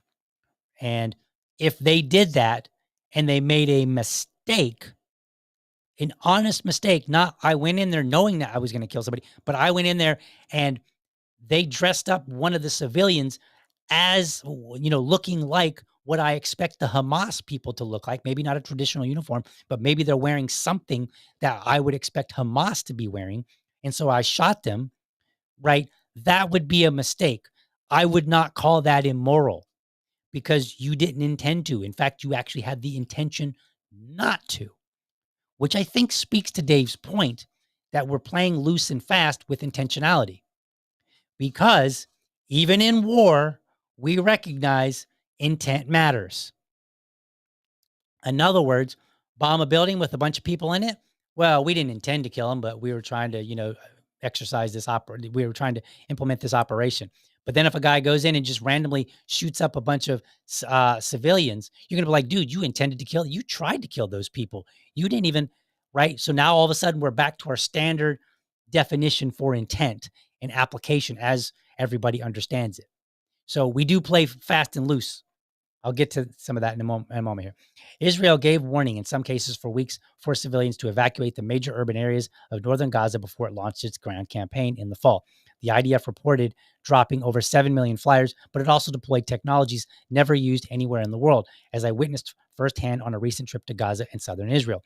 Israel has made over 70,000 direct phone calls, sent over 13 million text messages, and left over 15 million pre-recorded voicemails to notify civilians that they should leave combat areas, where they should go, and what route they should take. They deployed drones with speakers and dropped giant speakers by parachute that began broadcasting for civilians to leave combat areas once they hit the ground. They announced and conducted daily pauses of all operations to allow any civilians left in combat areas to evacuate. These measures were effective. Israel was able to evacuate upwards of 85% of the urban areas in northern Gaza before the heaviest fighting began. This is actually consistent with my research on urban warfare history that shows that no matter the effort, about 10% of populations stay. Okay. I do not disagree that Israel has done these things. I do not disagree that they're admirable. I don't even disagree with giving him a pat on the back and saying, man, you're doing things differently. That's not my disagreement. Other people, that may be the case with them. That's not my argument. And I don't think it's Dave's argument either.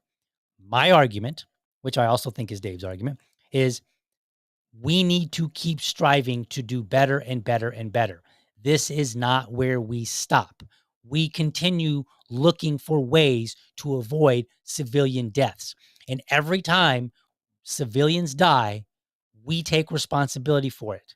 But more importantly, if you drop a bomb on a building that you know has innocent people in that building, in my opinion, you have negated this kind of work because you have killed them with the foreknowledge that they were there. So, in other words, you rationalized that whoever is there is worth killing in order to try and kill whoever the bad guy and however many bad guys are there. You've made a calculation. You've said, we're going to drop a bomb in this building. Maybe there's 10 generals there and you think there's 10 generals, which it would be weird to think there's still 10 generals if you dropped leaflets telling everybody to leave and you're going to bomb the place. I would assume that the generals probably left and kept the civilians there, right? So you've kind of walked into a trap in a sense.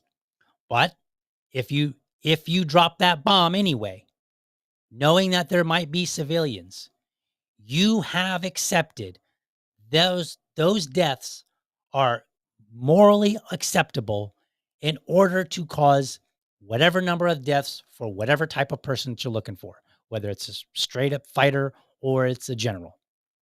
You have made a calculation. That is how we understand intention everywhere else, as Dave says it. That's the kind of thing that we're not happy with. It's not that we're not happy with you trying to get the citizens and the civilians out of there. It's that you dropped a bomb that you knew would kill everything in there. And you probably didn't know how many the ratio of innocent to Hamas were in the building when you dropped it. It would be different if you said, we are raiding some buildings and we're going to be killing people. We want you to get out. And when our soldiers come in, we're going to try to not shoot you. But if you're there, that risk is always on the table. That to me would say you intended to not kill them because you put your people in harm's way and you gave them explicit instructions. Do your best to not kill anybody, knowing that an accident could happen. Again, somebody could be dressed up intentionally like Hamas. You kill them, you don't know. There's any number of ways that could happen. We're not going to try to go through them all, right? But do you see the point here? All right. Let's see here. Basically, it sounds to me like, and maybe he's not quite saying it, that 10% of the population is an acceptable loss. Because if that's the standard number that stay and you drop bombs on it, then apparently you're okay with 10% of the people that were in that area being killed. That's an awful high percent, in my opinion. As the war raged on, Israel began giving its military maps to civilians so they could conduct localized evacuations. This, too, has never been done in war. So I think the problem that pro-Israel people make is that they assume since that Israel is doing things that have never been done before, therefore, morality has been solved. From the Daves and the DLs of the world, we're saying morality has not been solved, even if you've gotten closer to it. But then there's some arguments that maybe in some situations, that's not the case either. During my recent visit to Khan Yunis, Gaza, and the IDF Civilian Harm Mitigation Unit in southern Israel, I observed as the army began using these maps to communicate each day where the IDF would be operating so civilians in other areas would stay out of harm's way. So again, very commendable. I appreciate this. They deserve a pat on the back, if you will, right? Because that's what we should be doing. We just simply should not be satisfied with it. Let's see here. I'm trying to think if we need to go through the rest of this, or I want to get to maybe his other article.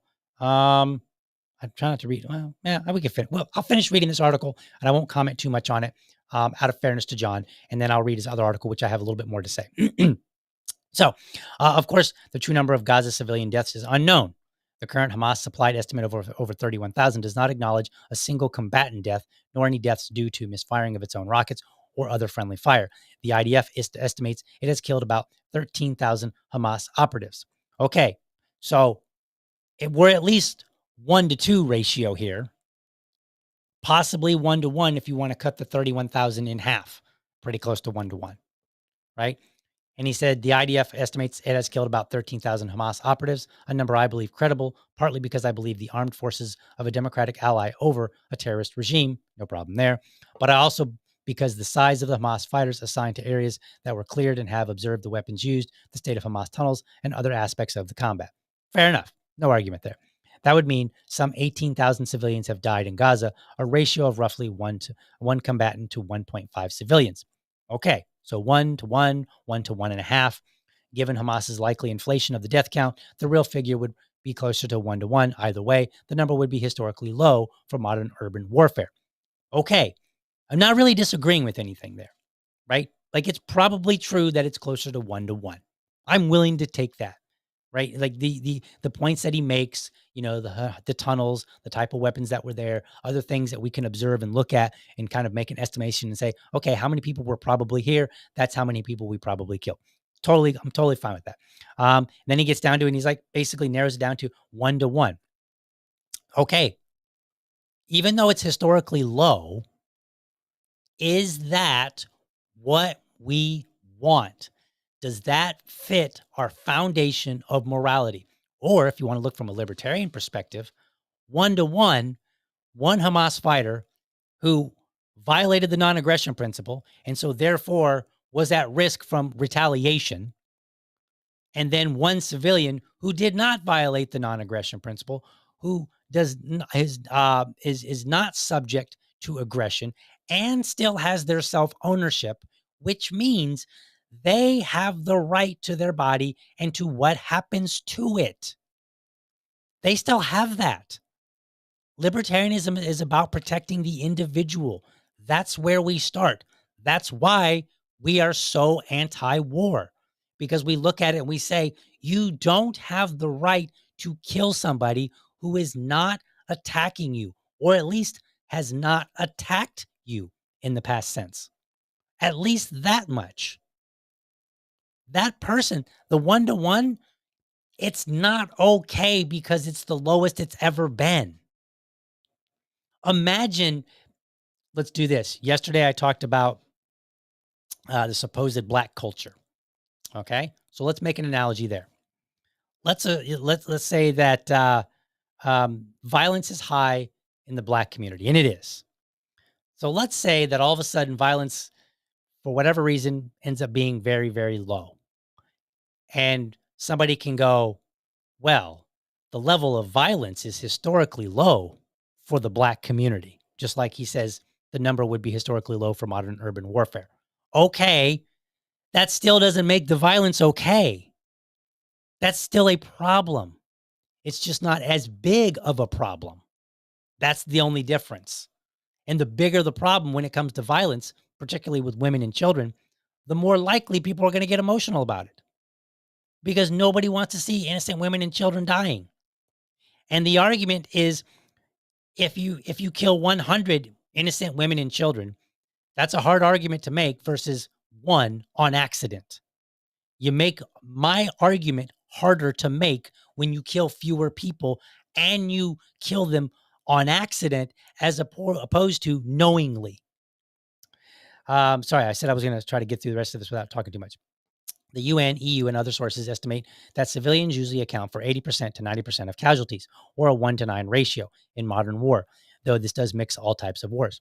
In the 2016 to 2017 Battle of Mosul, a battle supervised by the U.S. that used the world's most powerful most powerful air power resources, some 10,000 civilians were killed compared to roughly 4,000 ISIS terrorists. Abjectly a failure.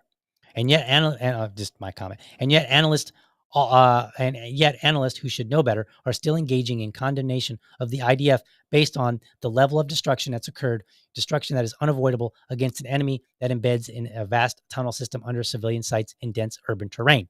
Okay, we look at the Battle of Mosul and say this is a bad thing because 10,000 civilians died to 4,000 ISIS people, right?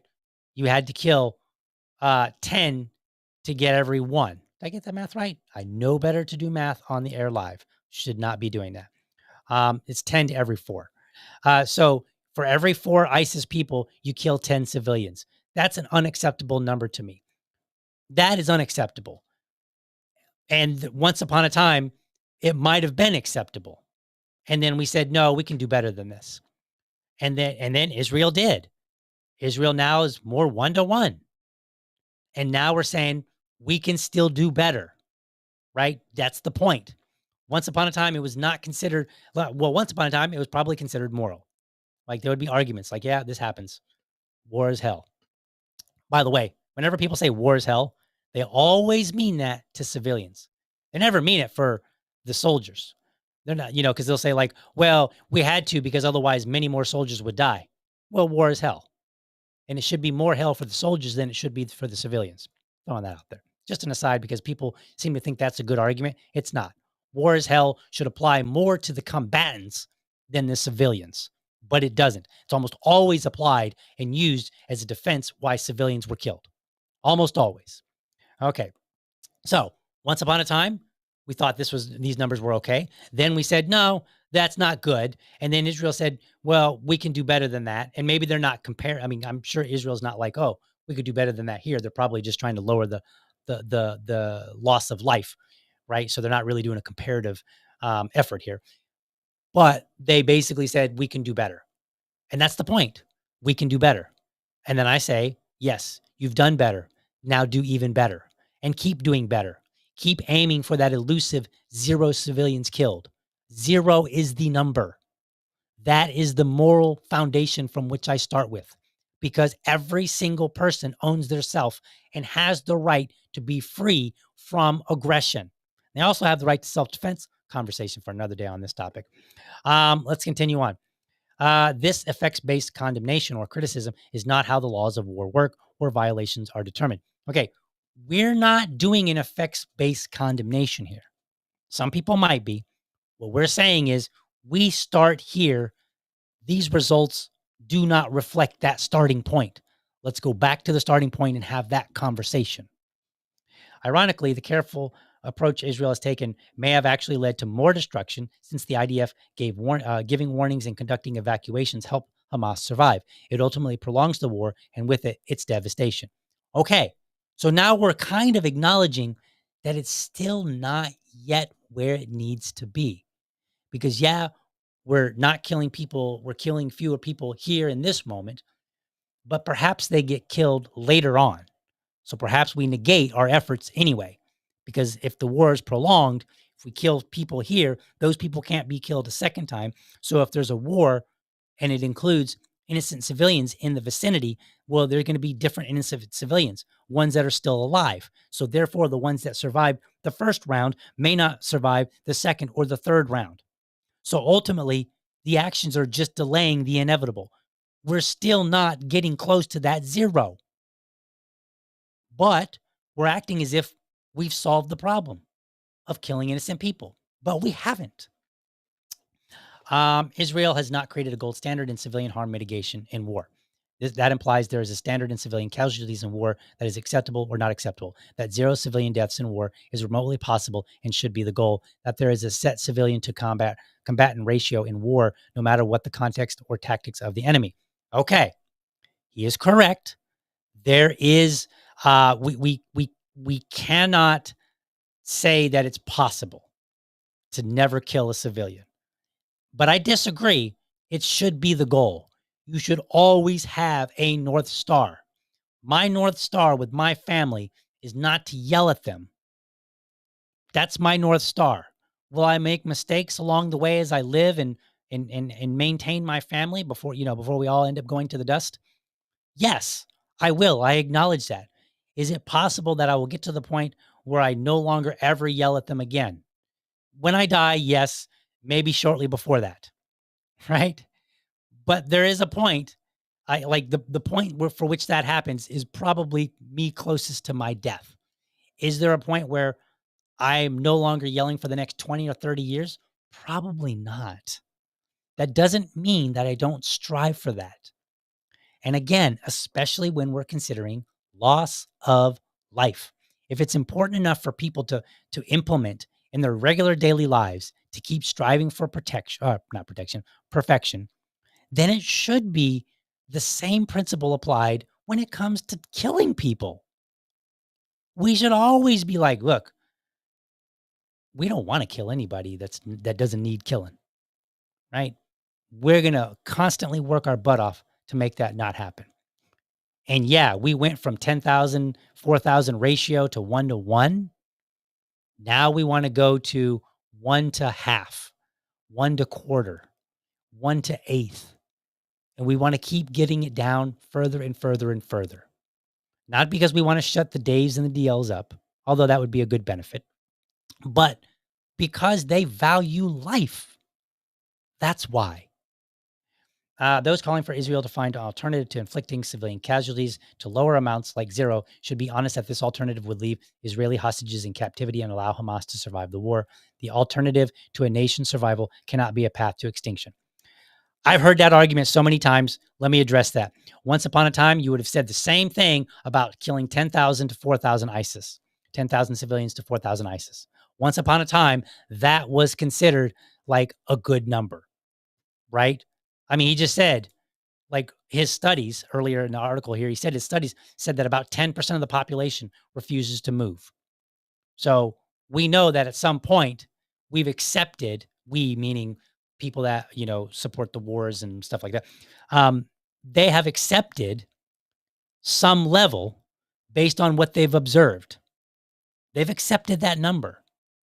But now it turns out maybe that number is not a good number to accept. Maybe we have better technology that can help us get toward our goal of zero. I think he's wrong. Like, I don't think he's wrong in the sense that we can never get to zero. I don't think that's possible. You might have a conflict here and there that ends up with zero casualties, but I don't think you can ever get to the point where we can confidently say societies can engage in war with zero civilian deaths. I don't think that's a possibility. I think it would be an absurd thing to say we can reach that goal. It is not absurd to say how close to that goal can we friggin' get. One life lost is way better than 10, which is better than 100, which is better than 100,000.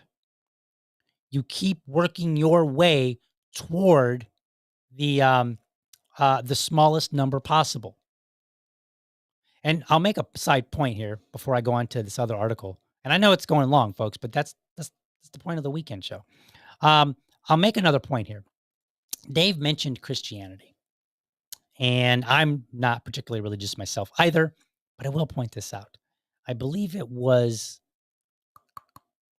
Lot. I believe it was Lot. When God wanted to destroy Sodom and Gomorrah. And he said, I'm going to send some angels and then I'm going to destroy the whole city. And Lot said, well, if I can find, I don't remember the exact numbers. He said, but if I can find 50 good people, will you spare the city? God says, sure, I'll spare the city. Okay, what if I find 20 good people? Okay, if you can find 20 good people, I will spare the city. And he keeps negotiating. And he's like, well, what if I find 10 people? And I think he got down to 1. What if I can find 1 good person? I think. I can't remember the exact numbers.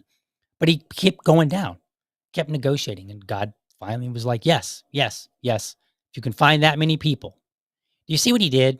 Lot valued life so much that even though Sodom and Gomorrah was, on the chopping block to be destroyed by God, and again, whether you believe the story or not, it's not relevant, right? I've said this before. There's instruction, even if you don't believe it's a real story or that there's any spiritual value. I think there's still value in some of these stories, even as stories. So even Lot understood, hey, let's value human life and let's do whatever we can to save even one person. Even one person is worth it. But that's not where we are today. And that's where his next article comes into play. So this article he just published the other day on social media. So let me pull this one up. And he posted it on X. So here's this article. It's called "The Failed Logic in Dave Smith's Morality of War," written by John Spencer. This was on on X. So "The Failed Logic in Dave Smith's Morality of War." Dave Smith, the libertarian comic, has taken to the world's biggest podcast, including a recent debate with me on Piers Morgan's Uncensored, to argue that war should be judged by the same moral logic as domestic murder. He claims war is just a word politicians use to seize power, not a meaningful shift in moral reality. Given the size of his audience and the intensity of public reaction, it's worth answering his claims head on. Okay, starting out great here, because now he's recognizing what Dave is actually saying. Dave is saying, like, look, just because you call it war doesn't mean our principles can lead us to a different outcome. We still have to take our principles and go to the same outcome. If it's immoral to kill one innocent person domestically, it should be equally immoral to kill one innocent person internationally. Should be the same thing, because otherwise we don't really believe that it's immoral to kill an innocent person. So either you believe it or you don't. So he's addressing that, and he's acknowledging what Davis said. This is why I believe that he's better in writing than necessarily on the show. Let's say somebody, so he's using Smith's analogy. Let's say somebody broke into your property and killed your family members, and you want to go kill this guy. If he goes back to his apartment building and there's women and children inside, and your move is to blow up the building, what you'd be charged with is murder in the first degree. You dropped a bomb knowing innocent people were going to die. That is by definition intentional. So when people say Israel intentionally killed people, we're not saying they killed people by sitting there going, all right, we're going to drop bombs. And yeah, there's civilians there. Let's get them quick before they leave. Right? We're not saying that. We're saying you knew they were there when you dropped the bomb, and you dropped it anyway. You did it intentionally. You knew they were in there. And this same morality that governs us domestically should govern us internationally. So then he goes, the analogy might sound persuasive, especially in the age of gut-wrenching war footage on our smartphones. You did drop a bomb knowing innocents would die, after all. But this is a rhetorical sleight of hand. It confuses a linguistic truth that harm was foreseeable with a moral falsehood, that the act is inherently wrong no matter the context. Yes, at an obvious level, the actual pressing of the button while knowing innocents were in the vicinity is intentional. But as a profound point beyond linguistic tautology, the implied idea that no matter what the surrounding circumstances, it is always immoral to press that button is preposterous. I disagree. All right. But let's see how he rationalizes this. To see how absurd Smith's logic is, simply flip the numbers. Suppose you knew there were 98 ISIS operatives inside a building actively planning attacks, along with 2 innocent babies. Dropping a bomb on that building would still be intentional and done with the full knowledge that those babies would die. Even in this reverse scenario, only a moral extremist could fail to see what's wrong with Smith's claim. So, if you think that babies should not be bombed, you are a moral extremist. Extremist, right? Like, I would argue moral absolutist would be a proper term. Extremist kind of has a negative connotation to it, but whatever. But we see where he is. He does not exist in a world where innocent life being taken is immoral. It depends on the situation, whether it's moral or not, right? And again, we're talking about innocent life, not just life. We're talking about innocent life. If you said taking life might be moral, then I would argue, yes, there are situations. If somebody breaks into my house in the middle of the night and threatens my family and I shoot them to death, that is a moral killing.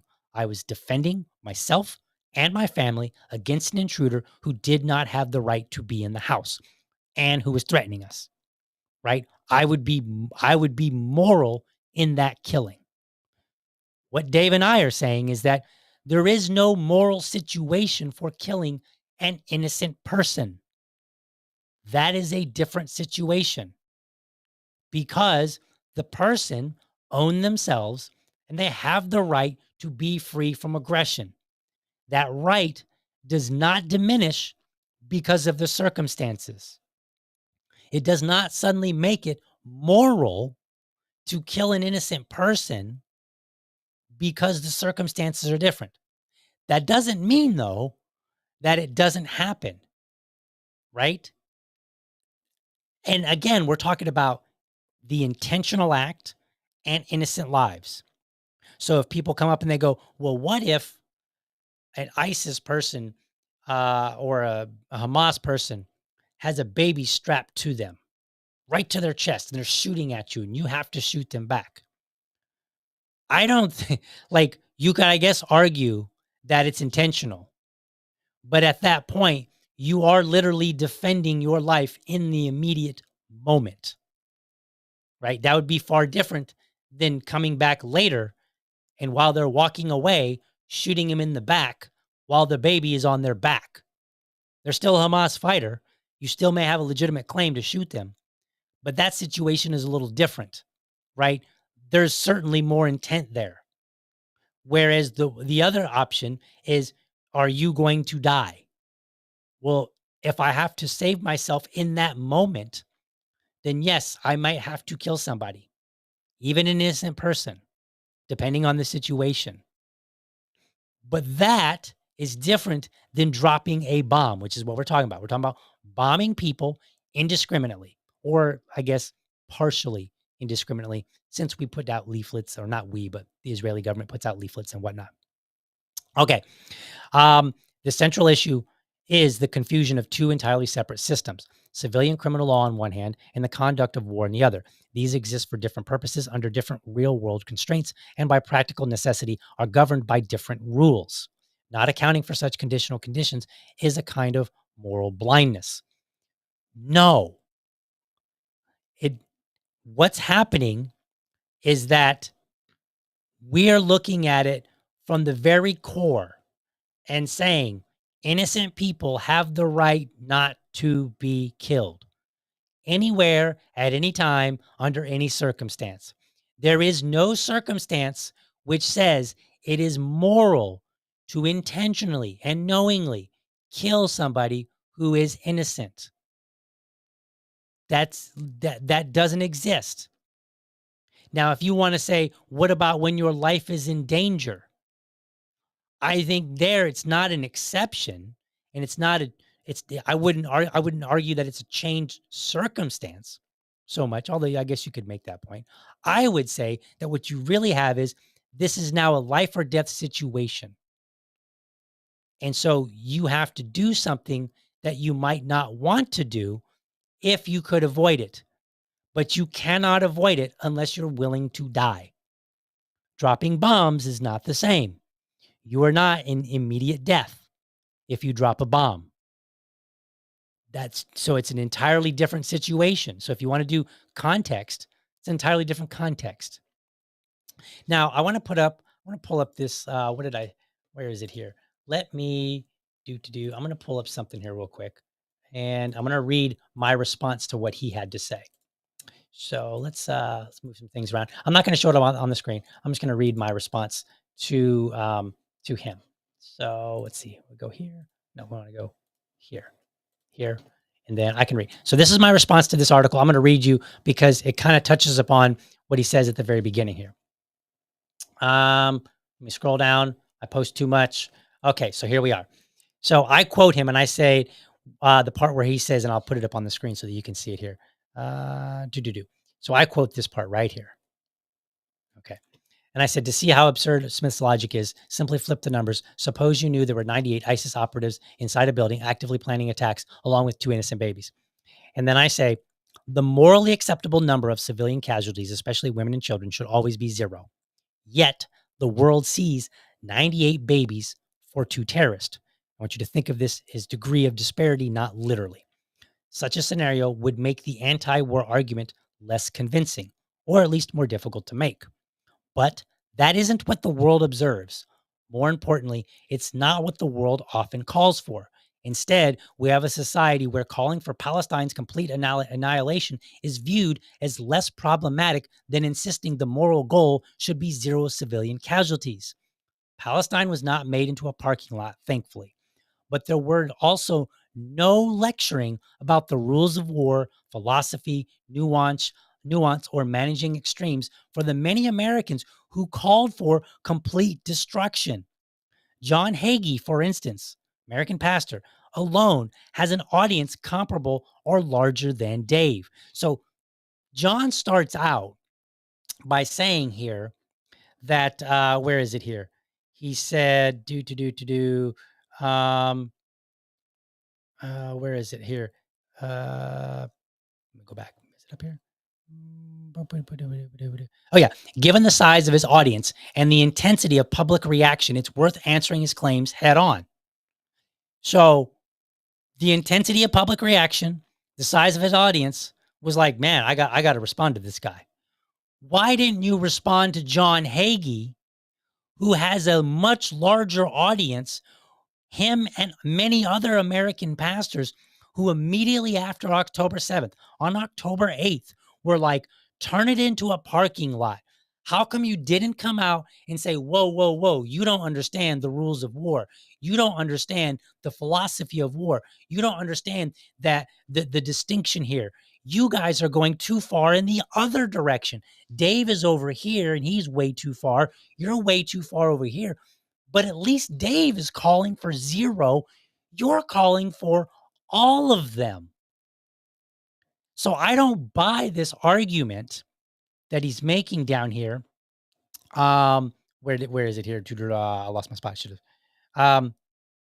I don't buy this argument that, hey, the central issue is the confusion of two entirely separate systems. I think the argument is that they want to treat them differently and have to ignore the morality in order to do so. Let me continue on with what I was saying. Instead, we have a society where, Palestine was not made into a parking lot, thankfully, but there was no lecturing about the rules of war, philosophy, nuance, or managing extremes for the many Americans who called for complete destruction. John Hagee, for instance, alone has an audience comparable or larger than Dave. By the way, Hagee Ministries on YouTube has over 1 million subscribers, over 1 million. So he's doing pretty well in the size department. That sounded weird. Somebody's going to clip that. I just know it. Okay, to make my point unmistakably clear, this is me now. Warmongers and the military-industrial complex do not hold any moral high ground by spending more time disputing those who want fewer deaths than the time they spend disputing those who call for more. I'd even go as far as saying warmongers and the military-industrial complex intentionally shape public sentiment. After all, when the mob expresses bloodthirsty desires, as John Hagee and many others did, anything less can be presented as the moral position. How convenient. So he's made this complaint and said Dave's got a big audience and he wants it to be zero. That's absurd. I've totally got to address this. He makes no attempt that I know of to address the John Hagees of the world who literally want more death, right? While at the same time saying, hey, we should congratulate Israel because they're doing far less killing of innocent people than any other country and any other military has ever done in the world. In other words, he's become complacent. And now that he's complacent, I look at it and I say, you're trying to shape public sentiment that favors your side. So you're not really trying to evaluate the morality of it. And since we're not really talking about the morality of it, because you can't walk it back to that same point, which then would branch to these two different outcomes, since you can't walk it back and show how it logically, as Dave requested, how it logically leads us to those particular positions, I am saying, and Dave is saying, that there is still a conversation to be had. So let's continue reading. Now we're going back to John's article.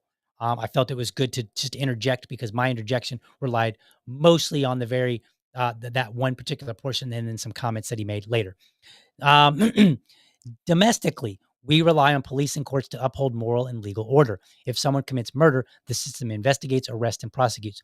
That model breaks down in war. I agree. You can't arrest an invading army or call 911 when rockets are incoming, as your government no longer holds a monopoly on the use of force. Totally get it. I agree. Therefore, what would have been criminal violence is necessary to neutralize the threat. I disagree because, again, we're talking about two. So it's funny. Just a moment ago, he said the central issue is a confusion of two entirely separate systems. He wants to make a distinction between these two systems, but he doesn't make a distinction between these two situations. Situation number one, you're dropping bombs on somebody. So If you're dropping a bomb on somebody, you're safely in an aircraft or you're in Israel somewhere making that decision. You are in safety. If somebody is actively lobbing a rocket over at you right now, your life is under absolute, direct, immediate threat. Two entirely different situations. So if we want to talk about separating things out and making sure that we're addressing things that are different, John, you should do that because you're not. All right. He goes on, he says, therefore, what would have been criminal violence is necessary to neutralize the threat. Perhaps, but you could also go too far. If on October 7th, Israel was armed, which, by the way, is something nobody ever talks about. Nobody talks about how difficult it is for Israelis to own a firearm to protect themselves. Conversation for another day. But imagine that they were all armed and Hamas leaped the wall, came over, and then all the Israelis grabbed their guns and then just shot the heck out of them. That would be self-defense. Be fine. And if they happen to be parachuting in with a baby strapped to their chest, I would understand and say, hey, look, they were under immediate threat. They were shooting at what was threatening them, and they were left with no other choice other than to die. Okay? And so when it's your life versus somebody else's, you protect your life. That's what you have. That's all you have. You protect that life. But if they then went across the wall and started slaughtering Palestinians and said, well, we didn't know who else was going to come and attack us, so we just had to go and slaughter all them just to make sure that was the end of the attack. Well, then people would say, okay, that use of violence was unnecessary to neutralize the threat, right? That's what we mean when we talk about proportionality. And I say that proportionality applies to aggressors and those who are being aggressed against. So again, back to my simplistic statement. If a woman slaps you because you told her she was cheating on you, she's wrong, but that doesn't give you the right to punch her in the face 40 times. Okay? She pulls out a knife to try to stab you, and then all you have is a gun, then you have the right to defend yourself with lethal force if necessary. Okay? So I'm bringing this all back to my moral position, which John has not done. My moral position, you own yourself, you have the freedom from non-aggression or from aggression. But you also have to include proportionality in that because you have the right to self-defense. This is why the law of armed conflict exists, often referred to as international humanitarian law. Smith seemed to think my referring to laws rather than moral principles was per se a way to weasel out of moral thinking, but this is total inversion. No, it's not. Do you see how I've woven this whole argument that I'm making, and I keep going back and saying, this is why I believe in this is how it applies, or how self-ownership applies. This is how the non-aggression principle applies. It applies to the aggressor. It applies to the victim. It applies to everyone. It applies to innocent people. It applies to people who are not innocent, right? This is why if somebody has killed somebody, the police can't find you 30 days later and just start shooting you, right? Because we have rights for the individual. All right. Appealing to the LOAC is not an abandonment of morality, but an attempt to preserve it under the worst human conditions. But again, John, you did not bring it back to morality. When Dave says, or I say, tell us about the morality, tell us about the logic, what we're saying is define your moral starting point. Walk me through where domestic law leads you to this outcome, and then use that same moral point and walk me through how it can lead to an entirely different outcome at a macro scale. Tell me how that operates. And he's not doing that. If you look at it, you might say the moral foundation is right here, and then right up here is the law, right? How we govern ourselves. And he's stopping right here. He's stopping at the law. He keeps repeating the law. And he's not telling us, okay, what about the foundation? The moral foundation brings you to that point in the law. What makes that law itself moral? How does that relationship work? That's what he's missing. And that's what everybody's missing. The law of war is not a loophole in morality. It is morality under fire. It rests on three foundational principles: distinction, proportionality, and precaution. You may only target enemy combatants or civilians directly participating in hostilities. Civilian harm must not be excessive in relation to the anticipated military advantage, and every feasible step must be taken to minimize human casualties. I don't really disagree with this, except for the part where we don't believe that every feasible step is being taken. That's the argument we're making, to minimize civilian casualties, right? I don't have an issue of you can only target enemy combatants. However, if you target a building and you know there are innocent people in there, you are not only targeting enemy combatants. That may be what you want to target. That may be who you ultimately are trying to kill, but you are targeting all the innocent people in there too. It is your bomb, your decision, with your knowledge. You are targeting them, even if that's not your intent. Like, that's not what you mean to do. That's not what you want to do, but you still are. That's what Dave's point is. You are still doing it. And then civilian harm must not be excessive in relation to the anticipated military advantage. Okay, in that case, I would actually disagree. So let me back up on that one. I actually would disagree. I believe that it should always be zero, right? Civilian harm should always be zero in relation to any anticipated military advantage. Because what does excessive mean? 10, 100?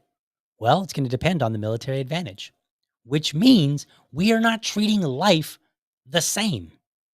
You're treating life based on what you get out of something, out of your action. And so, in other words, your morality is coming from the result, not from some beginning starting point. Because if you said, let's just make an example up. I don't know if John would use these numbers, but let's say that we would go, okay, well, in a 1-to-1, one civilian death might be okay for one general. That might be the argument. Okay. But would 2 civilian deaths be okay? Someone might go, yeah, okay, maybe 2. What about 200? Well, no, it's not okay. So now what you've done, if we've agreed that 1 or maybe 2 would be okay, but not 200, you said those first 2 people, the value of their lives is less than the value of the other 98. That's what you've said, or maybe the whole 200. But you've basically said their lives are valued based on what outcome you can get. That's what that means. Civilian harm must not be excessive in relation to the anticipated military advantage. In other words, your starting point is not life is valuable. That's mine. That's why I argue with this. That's why I'm anti-war. That's why I say, no, keep going. We started with like a roughly 10-to-4 ratio, at least in this one conflict. Israel's managed to get it down to 1-to-1. Now keep going, because I'm not accepting until you get 1-to-0. And if you never get to 1-to-0, but you continually work so that you can show, hey, once upon a time, we killed 5,000 people with bombs. Now we're able to do it because we've got new cool technology. Now we're able to only kill 2,000 people. 2,000 people still matter. Their lives are still important. So therefore, figure out what you got to do to kill even fewer, and keep doing that and keep doing it, and never, ever, ever be satisfied. And you cannot be satisfied if your moral starting point is everyone owns their own self and everyone has the freedom from from aggression. You cannot be satisfied. You cannot be satisfied if you say innocent lives matter and we should not take them, right? Like on purpose. You cannot hold those two. They're in conflict. Let's see what else. Let's go on here. These are codified moral imperatives that grew out of centuries of moral and legal reasoning about what exactly a good person or group is to do when confronted by systemic lethal violence emanating from a different society, group, or country. Okay, but again, we're talking about the threat is there, but there is a difference in they could come and they're talking about coming and killing us again, even though they're not actively doing it, and they're actively trying to kill us. There is a huge distinction. One is your life is in immediate threat in the moment, and you must take action. And you don't have a lot of options. The other one is we do have options, and we don't know how long it will be before the threat is immediate, but we currently have some options. And they acknowledge that they have options by dropping leaflets, maybe even weeks at a time, ahead of time. From Thomas Aquinas, who articulated the principles of just cause and right intention, to Hugo, and I don't know if I'll say this correctly, Grotius, who laid the legal groundwork for distinguishing combatants from civilians. The greatest minds on war have insisted that armed conflict must be governed by reason and ethics. In war, applied morality legitimizes certain acts of violence that would be criminal in peacetime, but only within the strict bounds of moral and legal constraint. These ideas were in place long before modern international law, but they remain central to it. Yes, and what we're trying to say is more central to all of that is that innocent lives should not be taken, ever. That's our really foundational central point. And that's where we're starting from. Not to mention, I'll point out, he names, like Thomas Aquinas, and I don't really know who Hugo Grotius is, but he's talking about like this has happened over centuries. Yes, and despite that, all these ideas came out over centuries. At some point, even he acknowledges that Israel said, hey, we can do better. We can go from a 10-4 ratio to 1-1. So he's already somewhat acknowledging that these old ideas can be improved upon. That's where voices like me and Dave and others come into play. We say, we can do even better. We can do better than what we have before. We can't change the past, but we can have an impact on the future. And we believe that impact should be saying, all right, as we advance in technology, international relationships, so on and so forth, we should seek to improve how we do war. And that improvement should be an impossible standard because there's life on the line. If there was ever a time to impose an impossible standard that we continually seek to strive for, preventing the loss of innocent life should be that time. If there was ever a time. Smith ignores all of this. He frames war as an act of personal vengeance. You wanted to get one guy, so you blew up the building. I mean, John kind of said that. He says that right here. He said, civilian harm must not be excessive in relation to the anticipated military advantage. He's already said that the foundational principles, the 3 foundational principles for morality under fire, include some level of taking civilian lives, as long as it's not excessive. So when Dave Smith criticizes him and says, you wanted to get one guy, so you blew up the building, he's right. And you've already acknowledged this in your own article. But this bears no resemblance to how modern law-abiding militaries operate, nor to how morality governs war. It doesn't currently. That's why we're arguing that it should, that we should have a different focus, a different starting point. Our epicenter for morality should have nothing to do with the outcome. Let's see here. That includes issuing warnings, using precision munitions, or delaying strikes when civilians are present. From his account, of the IDF's actions, though these standards apply across all liberal democracies, it's unclear whether Smith knows such assessments are conducted, let alone that entire units are dedicated to them. But they are. I've watched these assessments carried out repeatedly throughout this war. Even the criminal law Smith appeals to recognizes moral nuance. Killing can be murder, manslaughter, or no crime at all, depending on the intent and circumstances. Yes, that's true. However, nobody calls it murder if someone comes into my house and I shoot him because he's pointing a gun at my family, right? They don't call that murder. But if he points a gun at my family and then I come out with the gun and he jumps out the window and then he starts running down the street and I shoot him, what is it called? It's called murder. Why? Because there was no immediate direct threat. The threat's still there. He was a threat once. He could be a threat again. He might come back a couple hours later, right? Now he knows who's in the house. He knows what I look like. He knows a little bit about the layout of the house. He could easily come back. So the threat is not over, but that doesn't mean that I'm justified in killing him. So even though there was a threat, it wasn't direct. So I wasn't justified in killing him. So yeah, it does recognize nuance on the basis of threat and on the basis of individual rights.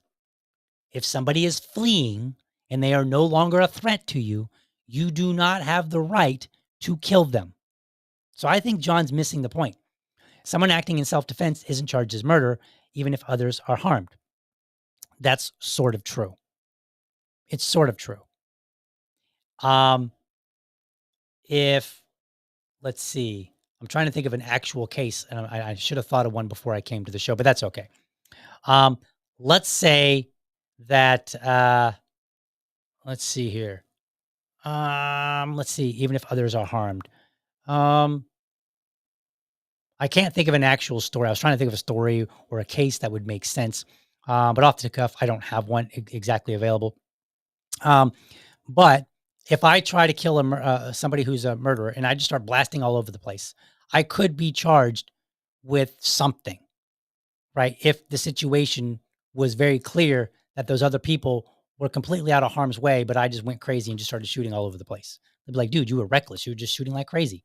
You know, like you weren't even aiming at you weren't even specifically aiming at the guy that was threatening people. You just started blasting people in general. Well, that would be considered that would be considered a problem. Exactly which one would it fall under? It depends on the prosecutor. The law of war applies the same logic, but under far more extreme and complex conditions. I think this is where people start really making their mistake. They like to say, well, this is more complicated. It's not really. I mean, it is, but it's not. Well, here's what's not complicated. Innocent people don't deserve to be killed. That's not complicated. Now, will innocent people be killed? Yes, sometimes they will be killed. So the answer to that is work hard to not kill them and don't accept, oh, 10% is okay, or we did it better than this other army. Don't accept that. Always say the answer is supposed to be 0. That's how morality should work. Morality should be absolute. To be clear, this isn't personal. I'm addressing the arguments, not the man. Yeah, fair enough. But Smith represents a growing genre of pundits with massive platforms and little ones who wield moral outrage without understanding what they're condemning. No, I think I've demonstrated in this episode that I fully understand what I'm condemning. Also, I was in the military, so I'm familiar. I have not been in combat, but I'm familiar with dangerous situations. I've been in a few. They conflate war with crime, tactics with atrocities, and lawful military action with terrorism while offering no serious alternatives. Give Hamas a state as a reward for October 7th is not a policy. We're not going to talk about the alternatives. Okay? Show's about to be over. We're not getting into a new topic. These aren't just bad arguments. They're dangerously shallow, and they should be rejected outright. Okay, fine. He can have that opinion, but I disagree. Dave disagrees, and I think a growing body of people are starting to look and saying, that's an awful lot of babies being killed. Even though you're doing better than maybe you did 20 years ago, are you saying that's the best you can do? Are you telling me that the society we want is one where we rationalize killing innocent people rather than saying, you know what? 0 is the number to strive for. Are you telling me that the society that we want is one where we look at certain lives as less valuable than others? Will we say, hey, 2 lives, that's not enough, or that's okay if we're getting a general, but 100 lives, 200 lives, that's not okay. Another point I want to make, because a lot of people will argue this. Think of Hiroshima and Nagasaki. What happened there was god awful. And a lot of people will go, their argument will be, we had to because we saved more military lives. Okay. I want you to think about that. If war is hell, did I not earlier say it seems to always be applied to civilians? We seem to always be rationalizing why we can kill civilians. You don't understand the law. You don't understand, centuries of thought. You don't understand this. Ultimately, at the end of the day, you're only justifying killing innocent people. But what's interesting is if we said, well, in combat, maybe civilians should be the priority at the expense of combatants, military.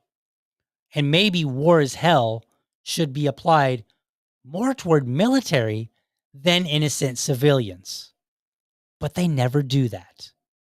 And I think that's because proponents of war, whatever war, warmongers, military industrial complex, whatever you want to call them, I think they do not value innocent lives in the way they say they do. They value soldiers' lives at the expense of civilians.